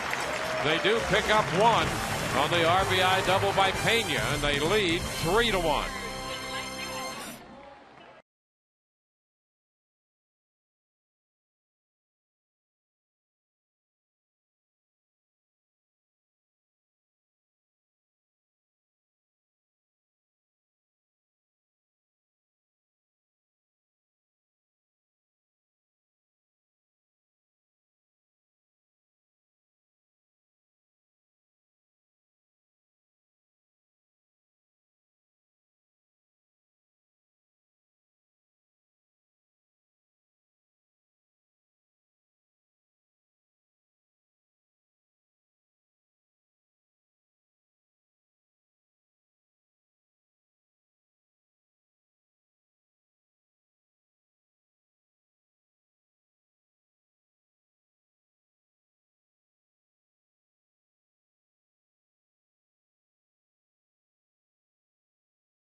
in the first inning on a base hit by Matt Joyce, scoring Desmond Jennings.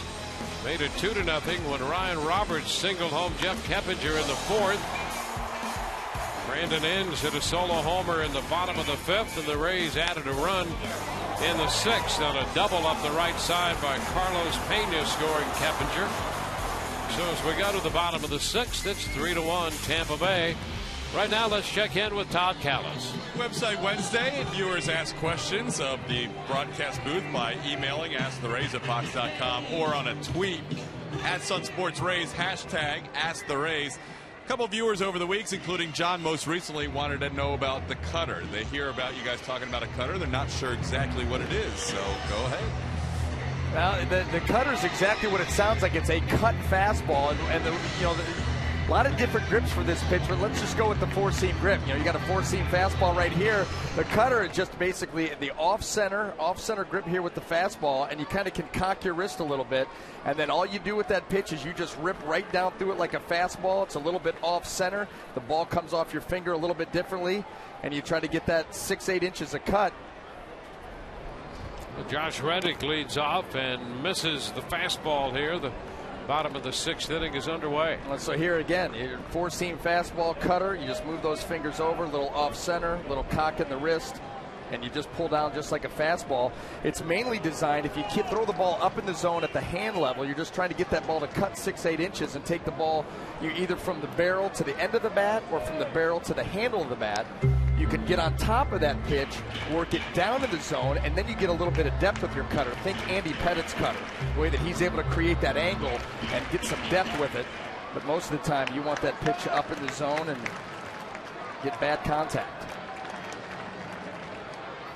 2 strikes to count to Reddick, and he is out on strikes. He tried to check and is out number 1 here in the sixth inning. That's why that pitch is so effective. The way that you see it sometimes with David Price and James Shields when they're able to backdoor it, because it doesn't move that much and it still looks like a fastball. So you throw a fastball off the plate away with 2 strikes. You get a guy leaning out there, give him a nice look at that pitch being called a ball, and then throw a cutter right off of that. He sees it out of the hand, says, same pitch, I'm going to let it go. They give up on it. You get that little bit of cutting action. It catches the outside corner. You make the long walk back to the dugout. Cespedes hitting with the bases empty and 1 out. He takes a strike. Cobb picking up strikeout number 5. A 3-pitch at bat for Reddick. Chopper third.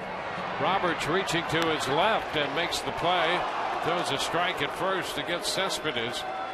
Now Roberts, with a move to his left and the outstretched glove hand, came up with that ball, and he got it to first just ahead of the arrival of Cespedes.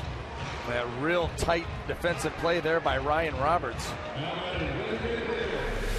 You got a range to your left, outreach. Not easy.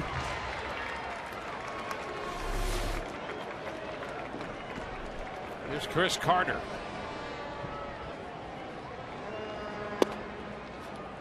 And the pitch is a strike. Carter reached on an infield hit.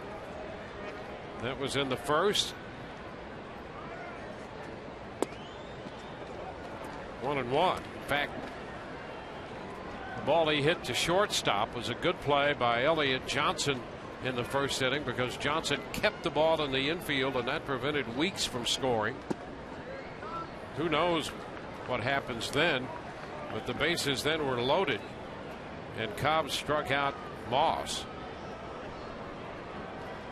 That ended the inning, and the A's put up a 0 on the board. 2 balls, 2 strikes. Well, that goes back to what you were talking about with the improvement of the defense. I mean, there was no play made right there. In fact, it was a base hit. However, like you said, you prevent a run, you prevent maybe a big inning. 2-2. The count's going to go full.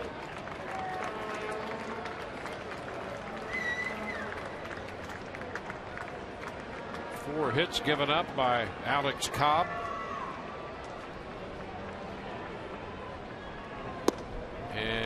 3-2. He checked in time for ball 4. Carter issued a 2-out walk. First walk given up by Cobb. Well, coming with a 3-2 changeup. Well, that was pretty close. It was pretty close. Thought that ball looked good coming in. Definitely had the height. Maybe a little in off the plate. Carter takes it and ends up first. Brandon Moss swings through that first pitch. That's a strike. Tell you what, that changeup, a couple of them, and you're going to do that. You throw 100 pitches in a game. A couple of them, you know, he's left up and out over the plate, but for the most part, that pitch has had great finish to it. And a chop back foul. 0-2. So a shot of Wade Davis up in the Rays bullpen. There's Wade. Cobb 2 outs and a man on in the 6th. Approaching the mid-80s in pitch count. Sean Doolittle, the lefty, starting to throw. Pitch up and away, a fastball from Moss. Alex Cobb against Brandon Moss.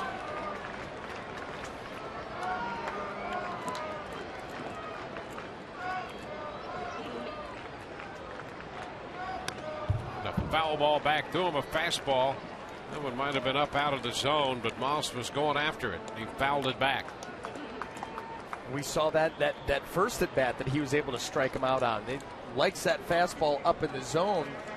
So you know what you do is if you can control that pitch, and it's not always easy to control, especially with a guy like Cobb who likes to work down in the zone, you put it just above where he likes it. They have a hard time laying off. And a big cut and a miss. He strikes him out for the 3rd time today. Got him the change up again.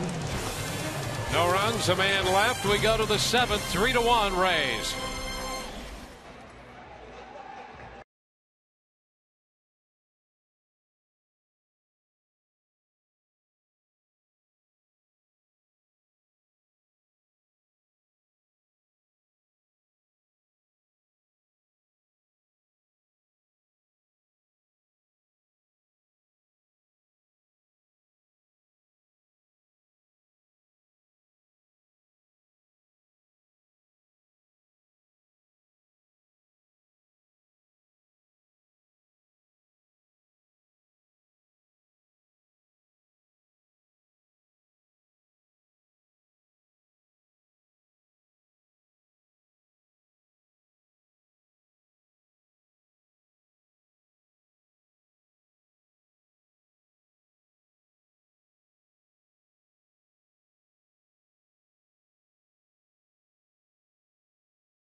Rays baseball brought to you by your local Southern Ford dealers and by Subway restaurants. Play hard, eat fresh.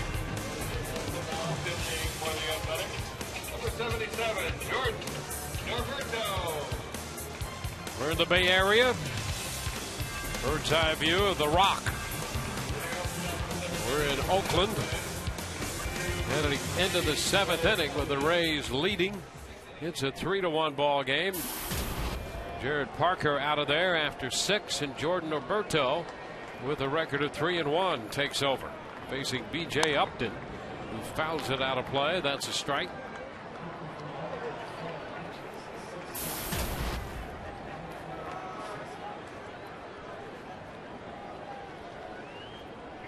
Upton, Zobrist, and Joyce.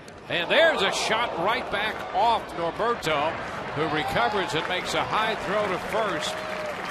And Upton is out of there. Now that was a hot shot by BJ that Norberto, very lucky to get his glove down there. I don't know how that ball did not get into center field, but in and out of the glove of Norberto, and he's able to recover and make the play. That was a bullet.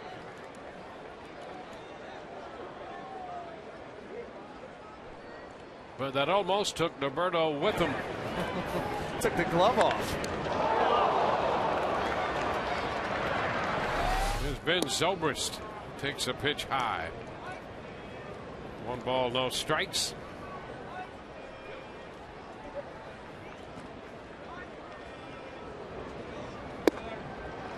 And a fastball by Zobrist that time. Well, Norberto's got a good one. He'll run that thing up there in the mid-90s.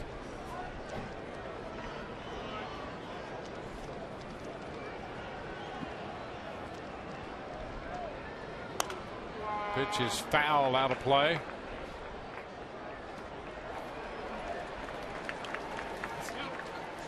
One ball, 2 strikes.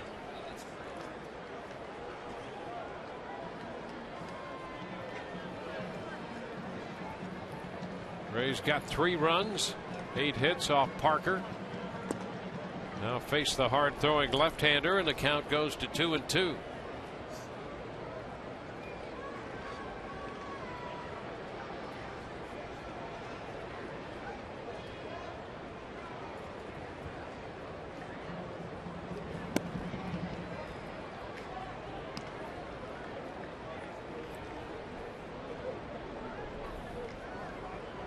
Three balls, 2 strikes.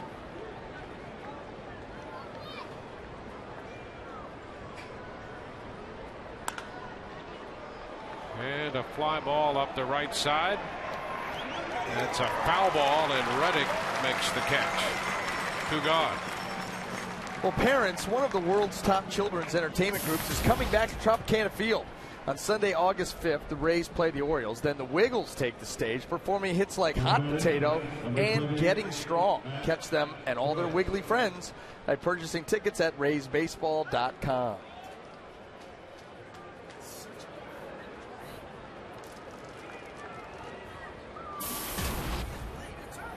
Matt Joyce against the left-hander.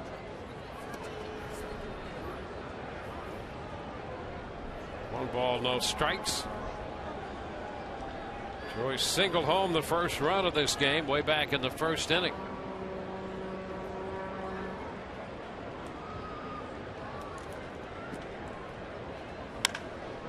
Fly ball the other way into left field. Smith on the run, though.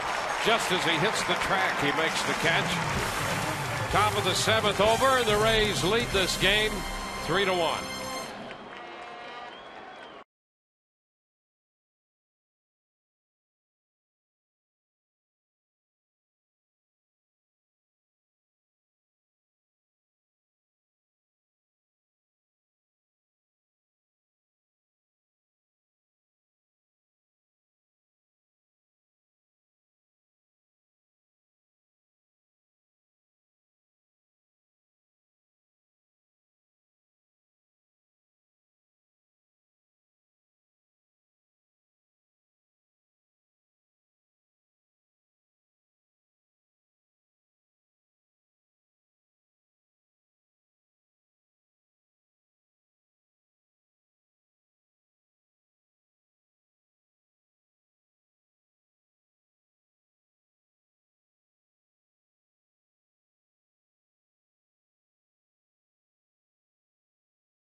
Rays leading the A's 3-1. Time to revisit our Auto-A text poll question of the day. What's your favorite summer Olympic event? We narrowed it down to our final 5. TB1 gymnastics, TB2 track and field, TB3 volleyball, TB4 diving, TB5 water polo. What's today's Rays starter Alex Cobb think?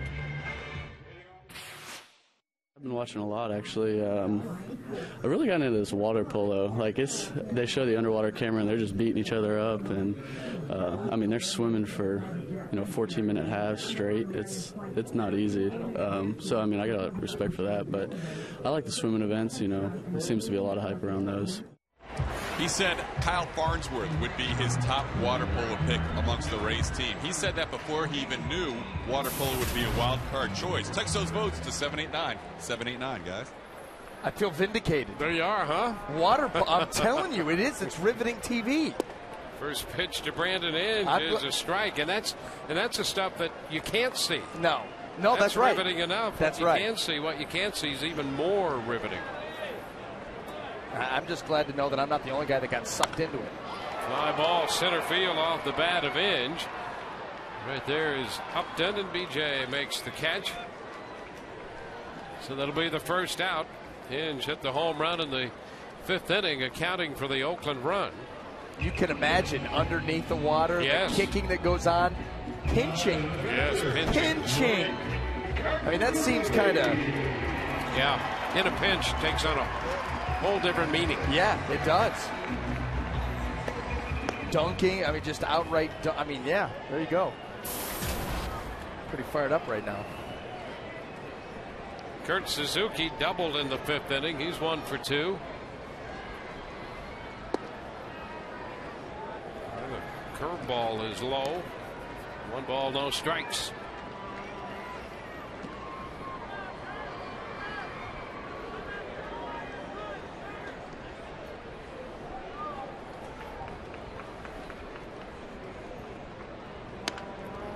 Jammed on the pitch and pops it up. Cobb makes the catch and gathers it in. Wasn't as routine as I think he thought it was going to be. That's unfortunately why they don't allow pitchers for the most part to catch infield pop-ups, why they get called off. This one he couldn't. But that's a tough sun to look up into, a tough sky. And Alex Cobb able to come up with it. That's the bottom line. Wasn't pretty. Didn't need to be. 2 gone here. Eric Sogard, the shortstop, about to step in.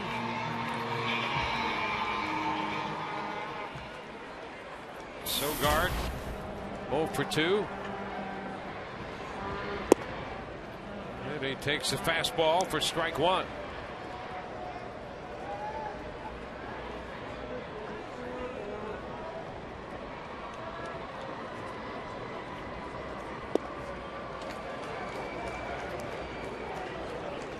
Two now.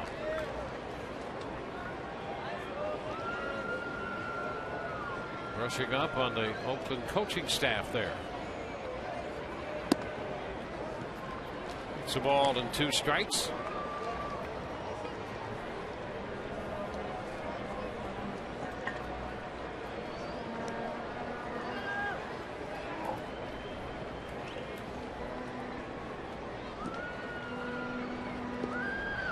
Into the dirt. It's 2-2.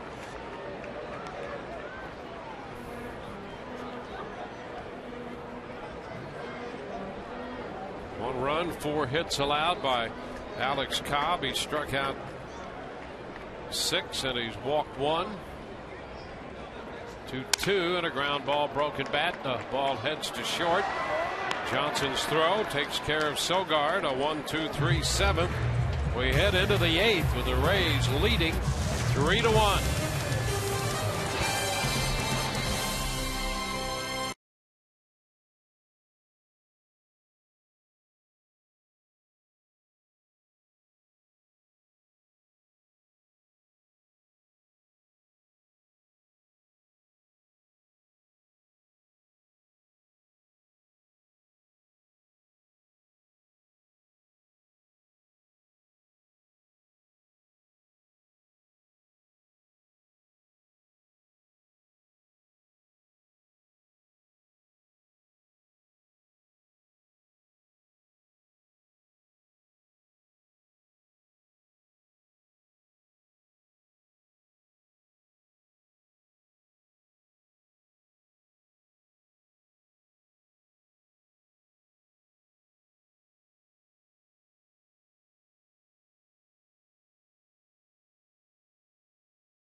is presented by authority of the Tampa Bay Rays and may not be reproduced or retransmitted in any form. And the accounts and descriptions of this game may not be disseminated without the express written consent of the Tampa Bay Rays. 3-1. Rays lead. We head into the 8th inning. Keppinger, Pena, and Roberts. Anybody else? Molina. Pitch is high to Keppinger.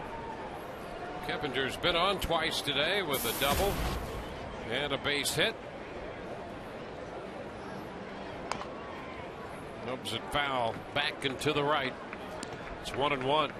6 innings for Parker. The Rays got 3 runs, 8 hits off him. Roberto had a 1-2-3 7th.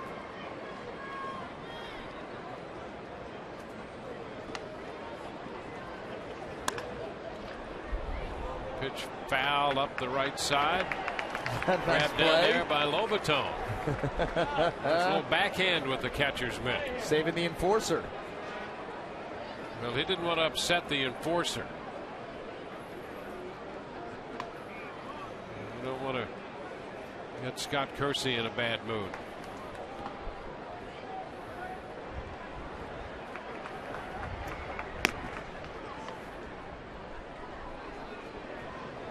One, two, and Keppinger missed the fastball. He's out on strikes.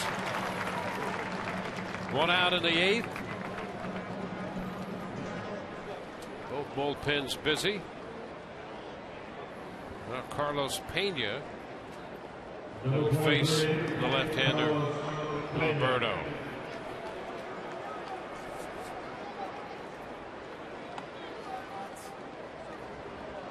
So Pena, who doubled up the right field line in the 6th inning, he is 1 for 3. And the pitch is a strike. Well, one thing you know for sure, you can't stop the chops. And this Friday, the first 10,000 fans received the Luke Scott shirt presented by the Tampa Bay Times. Rays take on the Orioles, and as part of the activity, it's Friday Fest presented by Captain Morgan. Pena hits this one a mile, and that ball is out of here. He tees off on an 0-1 pitch, and the Rays get an extra run. That makes it 4-1. Carlos Pena driving in his 2nd run of the game, teed off on that 0-1 pitch. Well, no doubter there. You saw Josh Reddick out in right field just turn and watch this one. A couple cursory steps. Boy, a hanger. Yeah, that gets drilled. His 15th home run of the year. Got some nice extension on that swing. Roberts missing, strike 1. Over the scoreboard in right center field and well into the seats. 0-2. So it's a 4-1 ball game.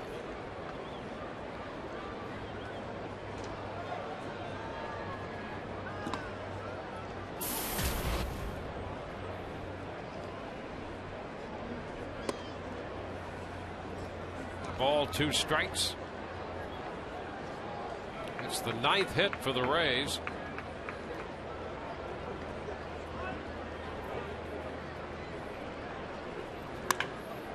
And a line drive right to the shortstop, Sogard. Roberts is the 2nd out.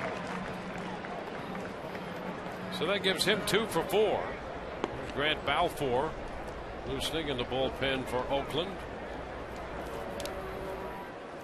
And as a result of Pena's home run, Jose Molina will get a chance to swing the bat here in the 8th inning. And rolls it to 3rd. Hinge up with it, and the throw to 1st in plenty of time. Rays get a run on the home run by Carlos Pena. Bottom of the 8th coming, 4-1 Tampa Bay.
Hal with his thoughts on his favorite Olympic event. Water polo was awesome, you know, physical in there, under the water, a lot going on. Crazy. Women's weightlifting, yeah. Wow, you know. It's all good, you know, I like it all. I can't wait for track to start. My wife was a track runner, so be interested for her to fill me in on that and how that really goes down. So, you know, it's an interesting, you know, sporting event.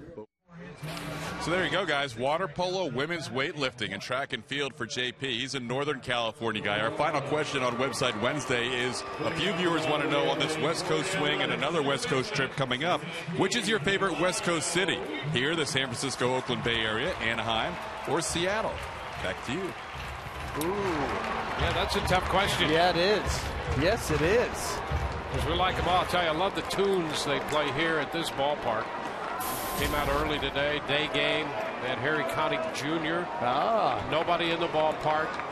Just blasting away. Yesterday they had Foreigner's greatest hits. Yeah.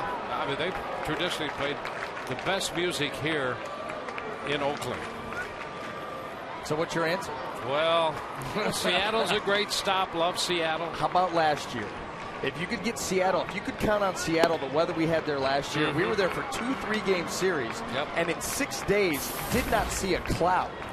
Remarkable. And we get to go there at the good time of the year. Yeah. Want to know the count to Weeks with Joel Peralta? I'm going to go with San Fran. Yep. Yeah. This pitch is high, 2-0. Well, for variety of, number one, for variety of restaurants, it would be hard to beat. Well, I go to one. Of course. What?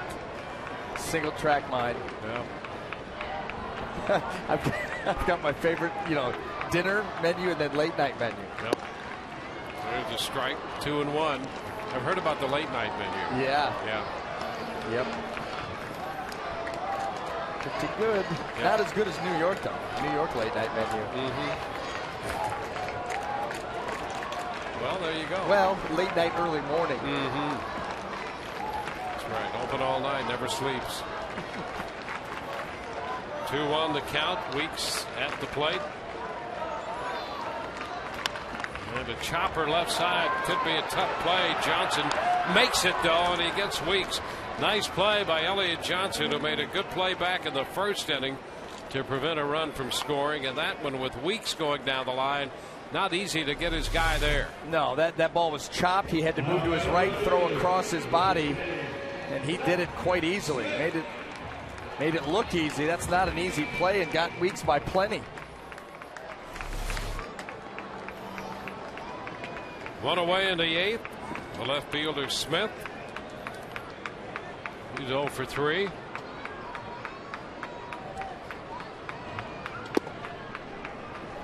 That's a strike call.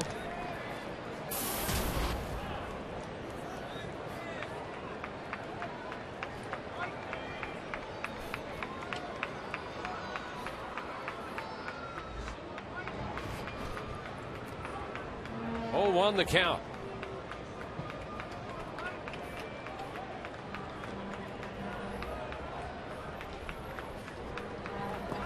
Pitch is down, 1-1.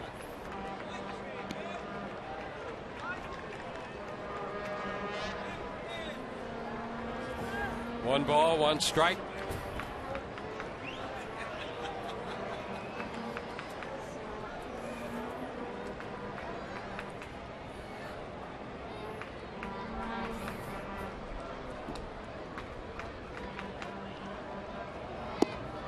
There's a strike. 1-2.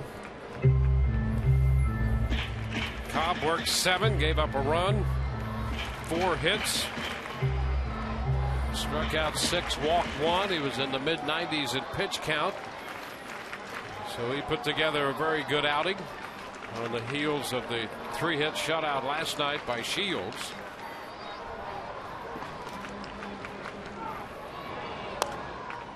This one is foul, holding the count at 1-2.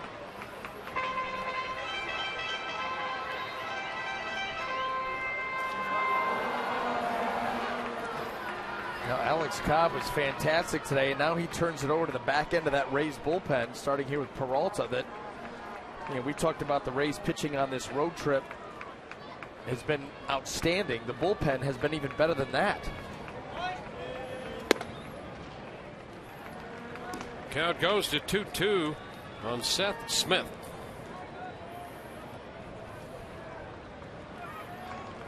That bullpen on this road trip averaging just under 13 strikeouts per 9.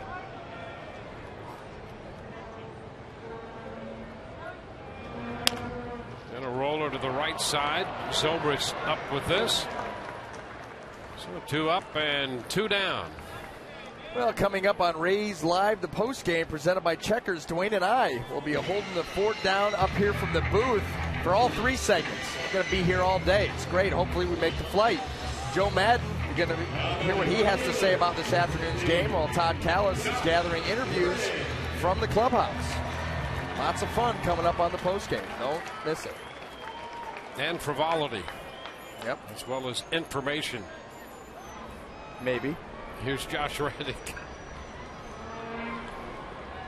Reddick's lined out, grounded out, and struck out. Takes the pitch inside. 1 ball, no strikes.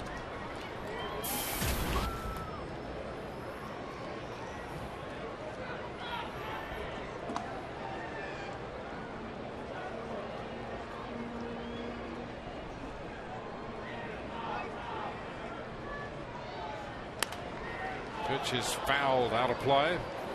It's 1-1.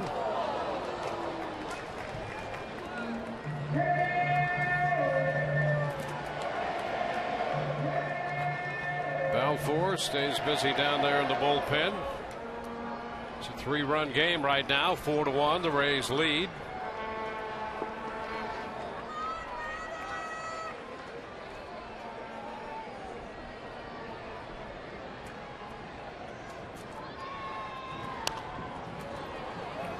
Fouls it back. 1-2.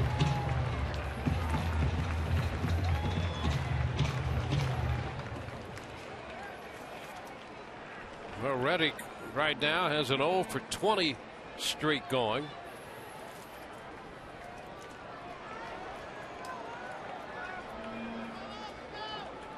He had an 0 for 20 spread between September of 09 and April of 2010. So this is the longest he's gone in a single season.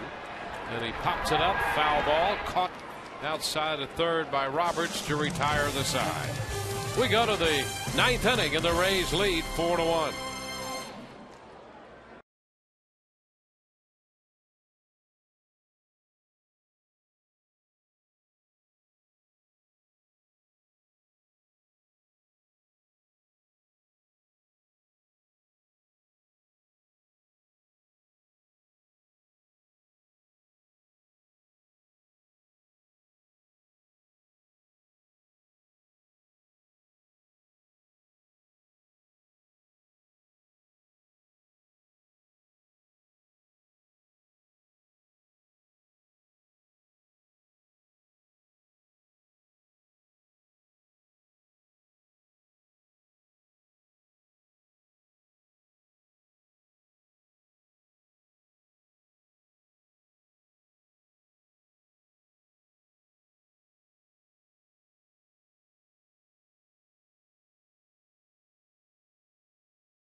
Total Recall in theaters August 3rd. By Checkers, Feast On. And by the 2012 GMC Sierra. It's our best Sierra ever.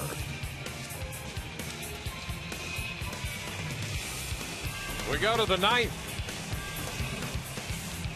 on the east side of the bay in Oakland. Wrapping up the series and the road trip. The Rays came into this game today 5-3 on this road trip. Grant Balfour, the former Ray, on for the 49th time now for Oakland. Grant has good numbers once again. ERA 2.81, 48 innings of work, 179 average against. Start at the bottom of the order. Elliott Johnson. Balfour, 34 years old. Here's Elliott Johnson, and the pitch is a strike. Fastball just a bit away from him.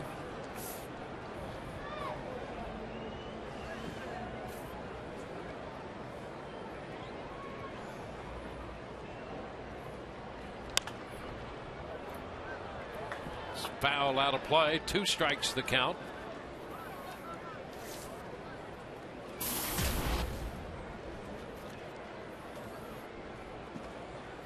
Well, the Rays got 3 off Parker and another run off the left-hander Norberto. That came on the home run by Carlos Pena. And Elliott Johnson fouls it off his foot. And Johnson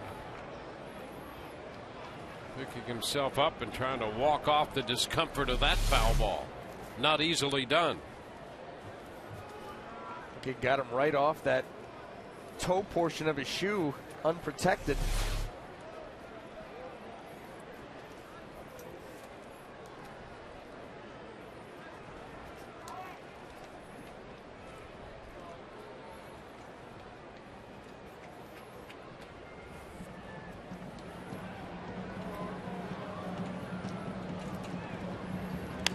And a roller by the mound, picked up by Sogard, and the throw to first in time to get Johnson. He was still bothered by that foul ball off his foot as he was running that one out. Yeah, he probably doesn't have all the feeling back in it quite yet. He hammered that ball right down on it. And you saw Grant Balfour come right back in there. That's a lot of times what pitchers will do. They'll fire that fastball right back in there. See him got off to a pretty good start there, but then after he was called out, kind of pull up a touch. Swing and a miss by Jennings, swinging through the fastball. Yeah, we'll have that attended to on the bench in the Rays dugout.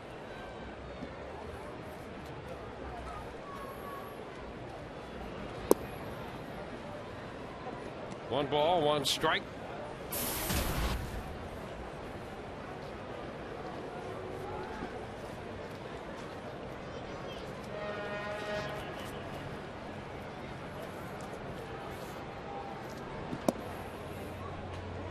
Two balls and a strike.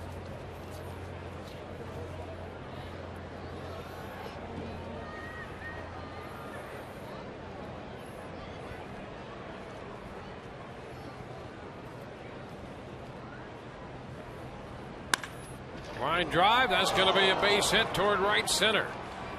Cespedes will make the pickup. Jennings digging for 2. He is safely in at second base with a double. Desmond Jennings running that one into his 11th 2-base hit of the year. You know, Dwayne, you and I talk an awful lot. We talk about Desmond Jennings and his athleticism, and you say to yourself, there should be something that he does every single night to show that off. Well, how about this? Line drive base hit. He never gives up on it. Takes that speed and is able to get in ahead of the throw out at second base. That's outstanding. Well, here's B.J. Upton now as Desmond uses that speed and hustle to wind up at second base. Swing and a miss here by Upton. Well, you can start to develop that reputation as a player and as a team. The amount of pressure that you can put on opposing defenses, because now they know it. It's part of the scouting report. Hey, base hit. Don't assume these guys are going to stop it first. You're going to have to come up with it cleanly and get it in quick. Well, you add that little bit of pressure, you're going to get some bobbles, some guys that can move up. 0-2.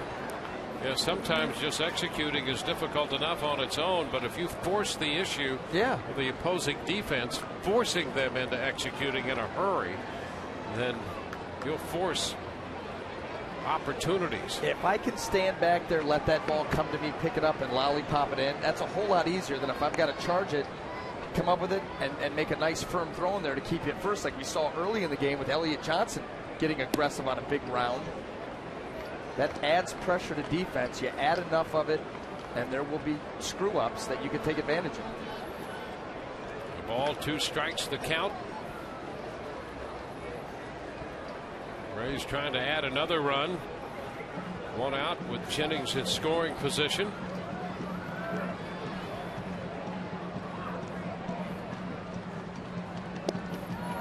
And Upton is out on strikes.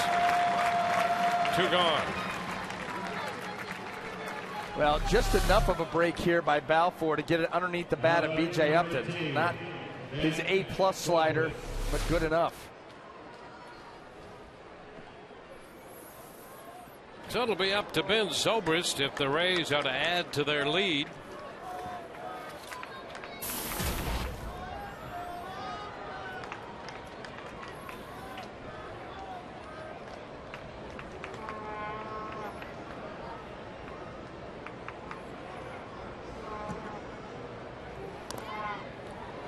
A little foul ball for a strike. Right now it's a 4-1 game. Oakland will have Cespedes, Carter, and Moss due up in the bottom of the 9th. Joe Madden has had Wade Davis and Fernando Rodney up in the bullpen.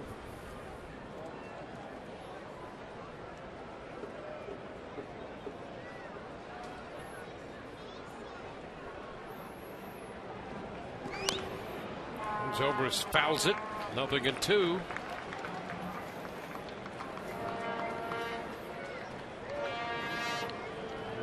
Bullpen at the ready, depending upon whether the Rays can score another run here or not. That would most likely dictate which one of those 2 would enter the game in the 9th inning here. A little bit wide. 1 ball, 2 strikes.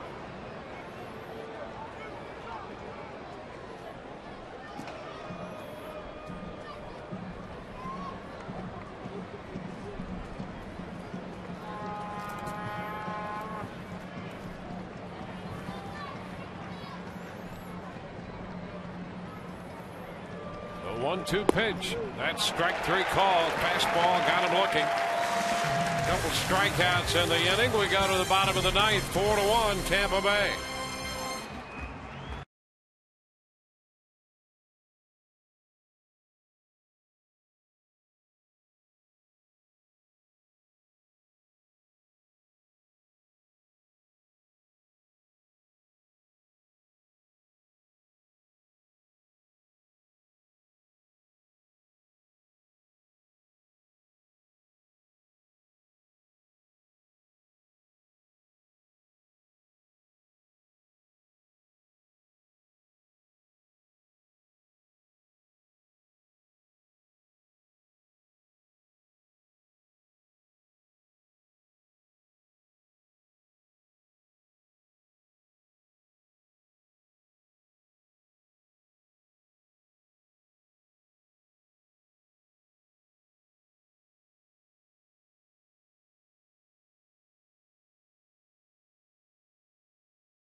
Going into the bottom of the 9th. Well, Saturday, the UFC returns to Fox with 4 massive fights, including knockout artist Shogun Rua taking on Brandon Vera, plus an epic bout between former UFC champ Lyoto Machida and rising star Ryan Bader. And one of these 4 light heavyweights will become the next in line for a title shot. UFC Fight Night on Fox, sponsored by Bud Light, is live from Saturday, from LA on Saturday at 8 p.m. Eastern, 5 p.m. Pacific. You don't want to miss that. We've been hyping it for a while. It's going to be a beatdown. You're looking at Fernando Rodney on to work the bottom of the 9th inning. Joel Peralta gave the Rays a 1-2 3/8, and now Rodney on for the 49th time. Speaking of beatdowns, that's what Fernando Rodney has done up to this point in the season. Look at those numbers. Ridiculous.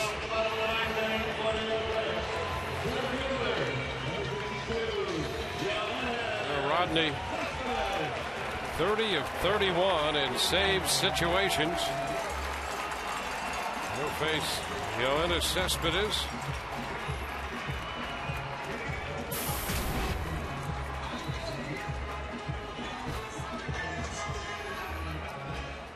Rodney trying to save this one for Alex Cobb.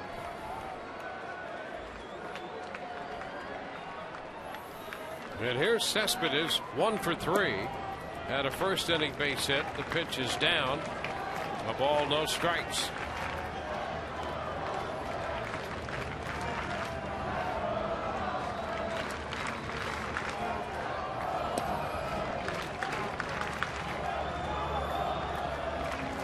One and one.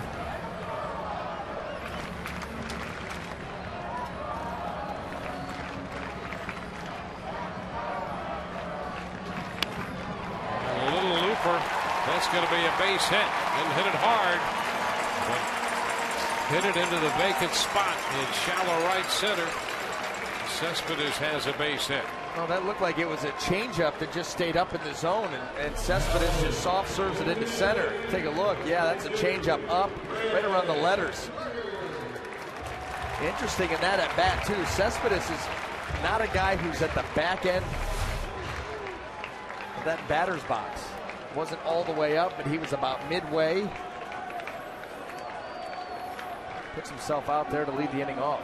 Here's Chris Carter. And the pitch is a strike. Take a look at the ERA leaders, the leaderboard among relievers. And look at Fernando Rodney where he is.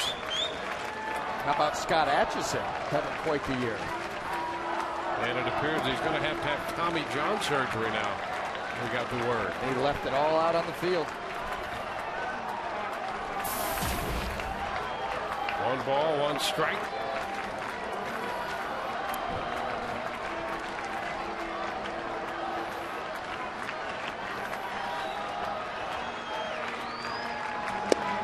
There's a strike. Fastball mid-90s. Well, Cobb is 4 and 8. And Rodney has saved 2 of those 4 wins. Last time he saved a game for Cobb was on the 17th of June. Last win for Cobb was in Cleveland on July the 6th.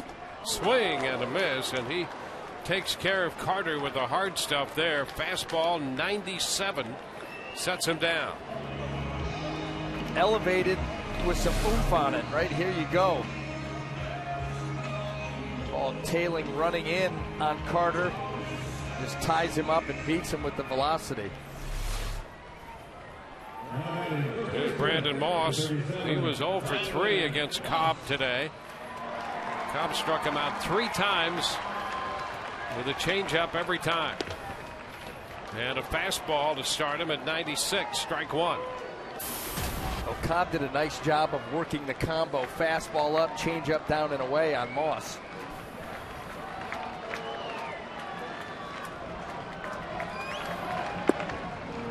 This one is low. 1 ball, 1 strike. Rodney was in the game, that 15-inning game here Monday. Worked an inning, picked up a couple strikeouts, gave up a hit in that one. It's 2 balls and a strike.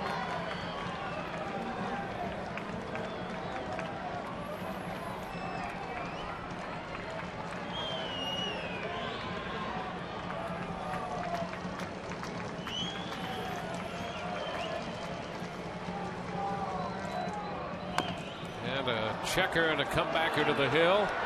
The underhanded toss by Rodney over to Pena. Cespedes heads up to second. How about that? That was a little bit too long for an underhand toss. He got it done, Fernando Rodney, but I think from that point you'd like to go a little bit more overhand. Here it is. I mean, he's right in front of the mound. What in the world? That's like a beach, some sort of beach game. You know what? It's like, what do you call it? Cornhole. Oh, yeah. Cornhole. That's right. Getting ready for football season. Mm-hmm.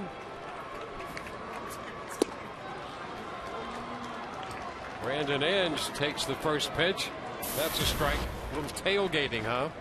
Yeah. Yeah. That's right. Mm-hmm.